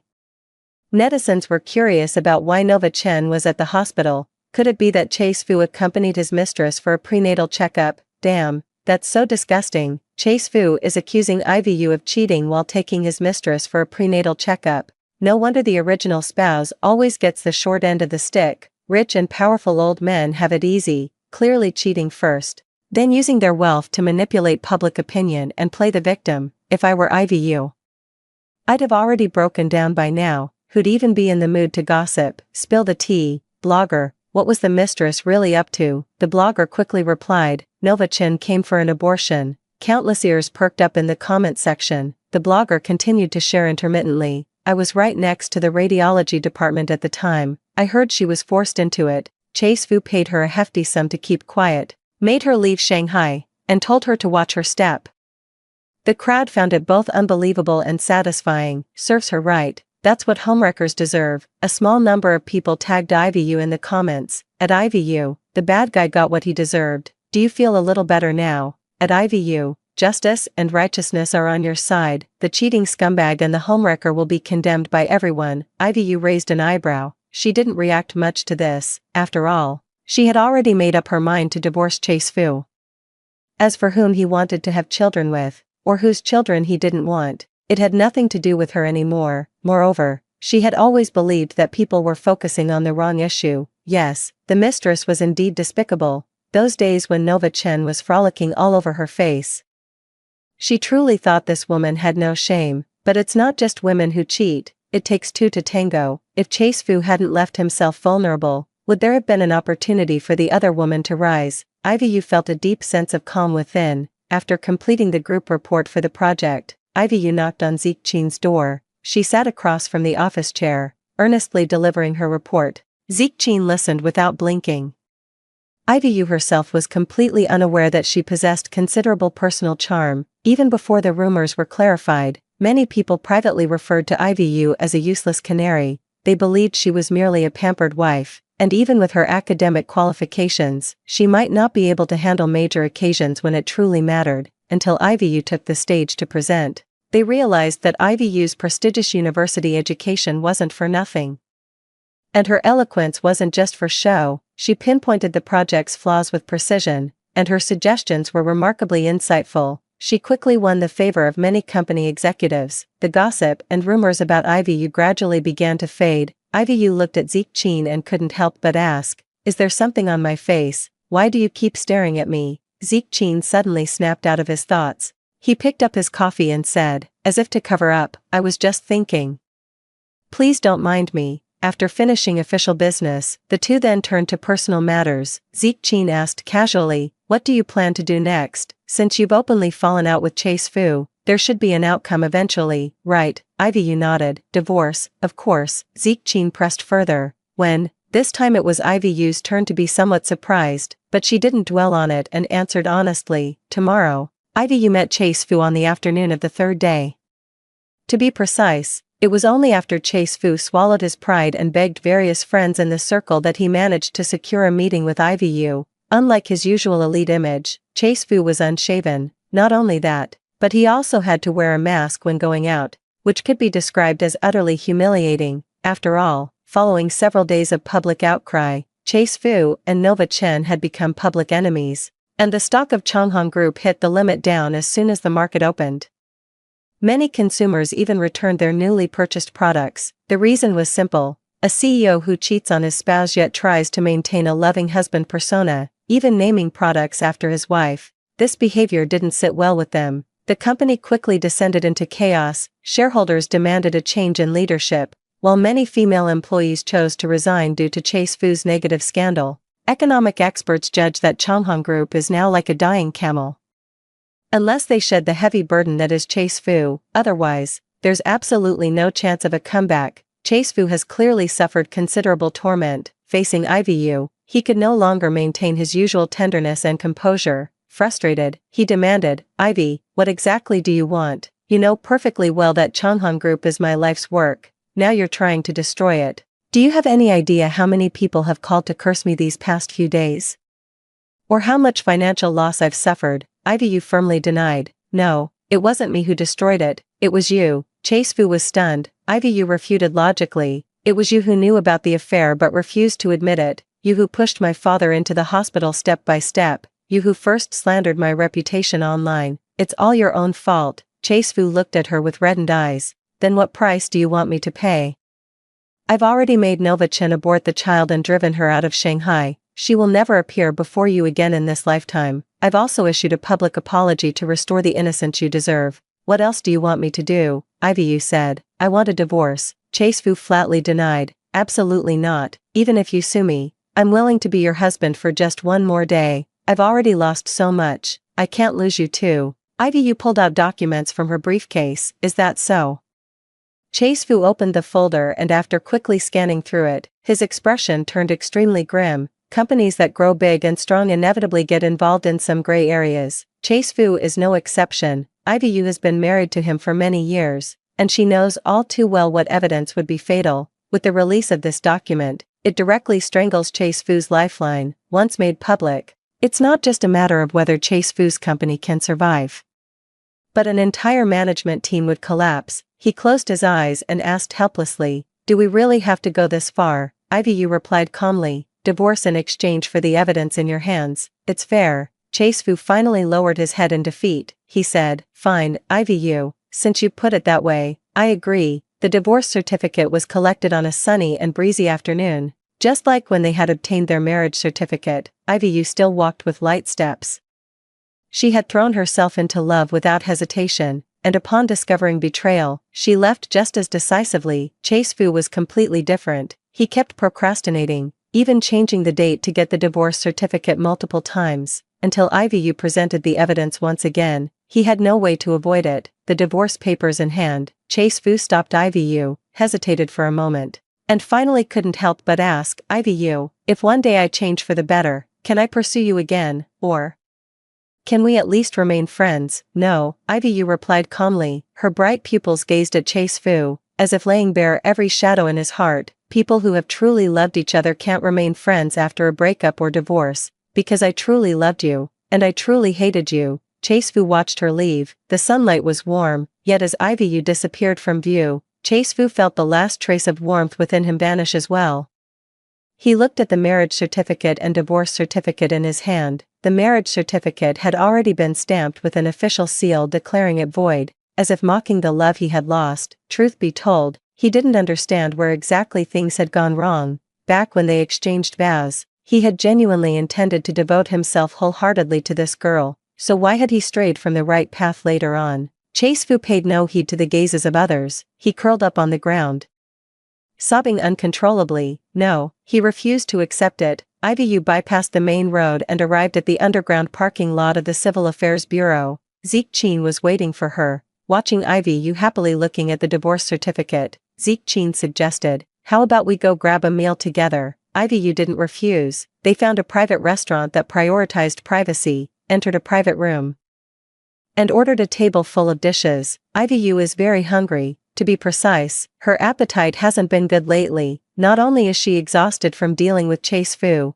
but she's also busy with the upcoming trial production of the RD project. At first glance, her cheeks appear increasingly gaunt. Zeke Chin unhurriedly served dishes to Ivy, watching her chew like a little hamster, feeling a deep sense of accomplishment. Until the meal was finished, Zeke Chin suddenly asked, "Ivy, after your divorce with Chase Fu, would you consider entering marriage again?" Ivy paused her hand-wiping motion. She did not answer the question immediately but instead fell into silence, deep in thought. Finally, she gave a response, "Yes." Zeke Chin's eyes suddenly lit up. Ivy said, "I've witnessed my parents' beautiful love, so I place the same expectations on Chase Fu." The hope was shattered. "But that doesn't mean I won't encounter a love as beautiful as my parents again. I believe my luck is still quite good." Zeke Chin tightened his grip on the teacup in his hand. The hot tea, just refilled by the waiter, was scalding to the touch, yet Zeke Chin seemed completely unaware. He mustered his courage and finally asked cautiously, "Then may I humbly ask you to include me in your considerations?" This time, it was Ivyu's turn to be surprised. "Mrs. You had once privately hinted that Zeke Chin's attentiveness wasn't solely due to his student-teacher relationship with Mr. Yu. He likely had ulterior motives." At the time, Ivy had dismissed the idea. She had been married, had an abortion, and was just starting her career in her 30s. Zeke Chin achieved career success early on, with countless women expressing their admiration over the years, yet he remained chaste all this time. How could the two of them possibly spark any chemistry? Yet now, Zeke Chin was humbly asking her to consider him as a potential future partner. Why? Ivy thought so, and naturally asked accordingly. Zeke Chin carefully took out a photo from his wallet. Ivy recognized it at a glance. It was taken in the garden at home during the new year, the year before she graduated from graduate school. At that time, she posted it on her social media. Unexpectedly, Zeke Chin secretly took a screenshot and kept it in his wallet. Ivy couldn't help but laugh. "Zeke Chin, you're acting like a total stalker." Zeke Chin was so embarrassed he wished the ground would swallow him. He whispered an explanation. "Actually, it's not that. I really wanted to take the initiative to ask for a photo with you, but at that time, I was starting my own business and had nothing to my name." The year he met Ivy, Zeke Chin fell in love with this lively and cheerful girl at first sight. He was an extremely cautious person. Before confessing his feelings, he carefully compared his family background with Ivy's in detail. Currently starting a business, carrying the livelihoods of thousands of people. If the company fails to go public successfully, he will be heavily in debt, although he firmly believes he will succeed, but he didn't dare to gamble. Ivy was so wonderful. She deserved to live a good life as a matter of course, not spend her days in constant fear and worry. So, he took a step back. He thought that, at the very least, he should wait until he had achieved success in his career and possessed the means to make Ivy truly happy before pursuing her or confessing his feelings. But by that day, Ivy was already married. Zeke Chin said bitterly, "Actually, when you told me your wedding would be held at the Global Stadium, I knew, because on the day Ivy got married, Zeke Chin gave a thick red envelope as a gift and drowned his sorrows alone in a bar across from the Global Stadium." He thought, if Ivy could be happy, he would silently watch over her for a lifetime. Over time, he gradually faded out of Ivy's sight. Apart from sending local specialties to Ivy's parents every year and making courtesy calls, he never appeared before Ivy again, because he couldn't bear to watch the girl he loved call someone else her husband. For someone as disciplined and restrained as him, it was pure torture. Until the chance encounter at the car accident. Zeke Chin has thanked the heavens countless times for that day when, moved by a sudden impulse, he took the risk and crashed into the parallel taxi. Otherwise, he would have lost IVU forever. Zeke Chin recounted the past in a calm tone, noticing the slight moisture in IVU's eyes, and quickly explained, IVU, I'm not trying to win sympathy here. Please don't misunderstand. I was just thinking. After all these years of secret admiration, could you give me a chance? IVU smiled slightly. Of course you can. Zeke Chin's previously dim eyes suddenly lit up. IVU then changed the subject. But you'll have to wait. Zeke Chin let out an ah. IVU counted on her fingers. Right now, I'm just like you were back then. At the peak of my career, I don't want to be just a pampered wife anymore. I want to have my own career and social circle. At the very least, if we do end up together someday, I want people to refer to me as President Yu, not Mrs. Chin. Zeke Chin gave her a deep, lingering look. He said, alright, I promise you all of that. IVU became busy. She started leaving early and returning late, just like other research workers, sometimes even having to stay up all night, but she was content. Friends and family thought this marriage would at least leave IVU deeply wounded, immersed in sorrow for a long time. In fact, IVU is not available. Submit this data report to the production line, and arrange for 2 team members to attend the expo with me. Within just half a year, IVU has been promoted to team leader. She ties up her long hair neatly, with exquisite makeup, and every move she makes is full of charm. At the same time, she is also the core figure of the team. Within just half a year, IVU not only established a collaboration channel between Zeke Chin's company and universities but also further expanded the research team, ensuring the invested funds were well spent. Ahem, not far away, a team member coughed as a reminder. IVU put away her phone after a brief moment of slacking off, only to look up and realize it was Zeke Chin. This had become their secret signal. IVU had a sensitive stomach and was very picky about food, so Zeke Chin would bring her lunch boxes with different dishes every day, just to ensure IVU ate regularly. The two didn't bother picking a spot. They squatted in the building's fire escape, chatting about work while wolfing down their food, looking every bit like well-synced business partners. I'll go to the afternoon expo with you. Zeke Chin made the final decision. I recently heard about a new product related to gears from a university in Shanghai, and I'm very interested in it. IVU didn't even look up. Alright. In the afternoon, the two appeared together at the expo venue. The accompanying staff immediately greeted them. President Chin, President Yu. IVU had to admit that what Zeke Chin said back then made sense. Being called President Yu was much better than being called Mrs. Fu. That feeling was absolutely exhilarating. The staff enthusiastically introduced the products to both of them, never showing favoritism from start to finish, because they knew well that the decision-maker wasn't just Zeke Chin, but also the team's strategist, IVU, until the two walked up to a display board, looking up. They were instantly stunned. IVU discreetly pointed and whispered, "Is this Changhong Company's display board?" Zeke Chin whispered, 3 months ago, Changhong Group was already on the decline. Their new energy department went bankrupt and was restructured, sold to a third-party outsourcing company, and the parent company also faced a broken capital chain. Just half a year ago, Changhong Group was at the peak of its influence in Shanghai, yet 6 months later, it had been reduced to a small company only worthy of a single display board in a corner. It's truly lamentable. After just a brief moment of contemplation, IVU rationally changed the subject. Let's go look at products that are more indicative. Alright. When leaving the exhibition, Zeke Chin went to the underground parking lot to get the car. IVU was flipping through the exhibition report with her head down when she suddenly heard shouts nearby. IVU, turning to look.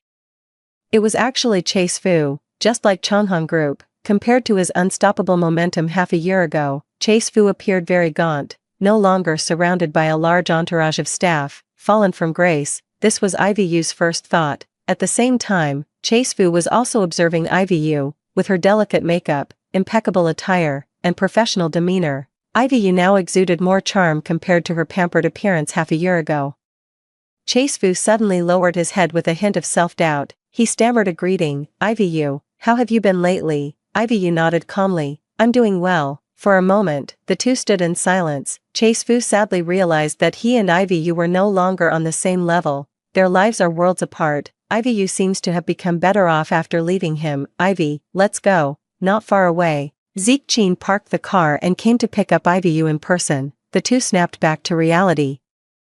Chase Fu watched as Zeke Chin took the briefcase from Ivy Yu's hands and walked toward the car. Suddenly, as if possessed, he blurted out, "Did you leave me back then for him?" Ivy Yu stopped in her tracks. She found it utterly unbelievable, but after careful consideration, she wasn't angry, just gave a very firm reply, "No." Hope rose in Chase Fu's heart. He thought that at least he still had a chance. But Ivy Yu's next words shattered his illusion without hesitation.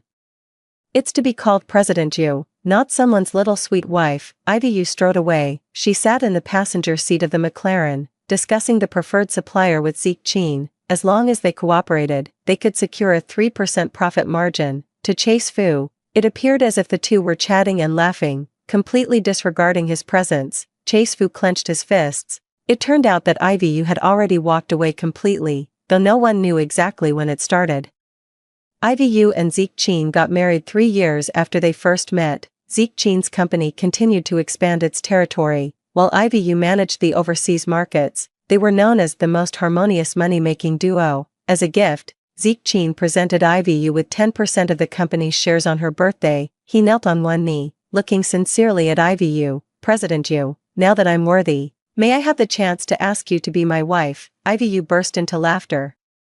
She gracefully extended her hand and said decisively, "I do." Surrounded by close friends and family, they cheered for Ivy Yu, just as they had once cheered for her love with Chase Fu. But Ivy Yu thought, Zeke Chin was different. She was willing to keep trying, to keep believing in love. But her life is not just about love, it also includes career, family, and friendship. These elements intertwine to shape Ivy Yu. Amid the cheers of a packed crowd, she finally understands the difference between Zeke Chin and Chase Fu. Chase Fu wanted Ivy Yu to rely solely on him, but once Chase Fu changes his heart, Ivy Yu seems to have no other use beyond her value as Mrs. Fu. But Zeke Chin is different. He longs for Ivy Yu to become Mrs. Chin, but he would rather see her become CEO Yu. He yearns to witness Ivy Yu shine brilliantly in the business world. "I love you." Ivy Yu leaned close to Zeke Chin's ear and whispered softly. Zeke Chin shuddered.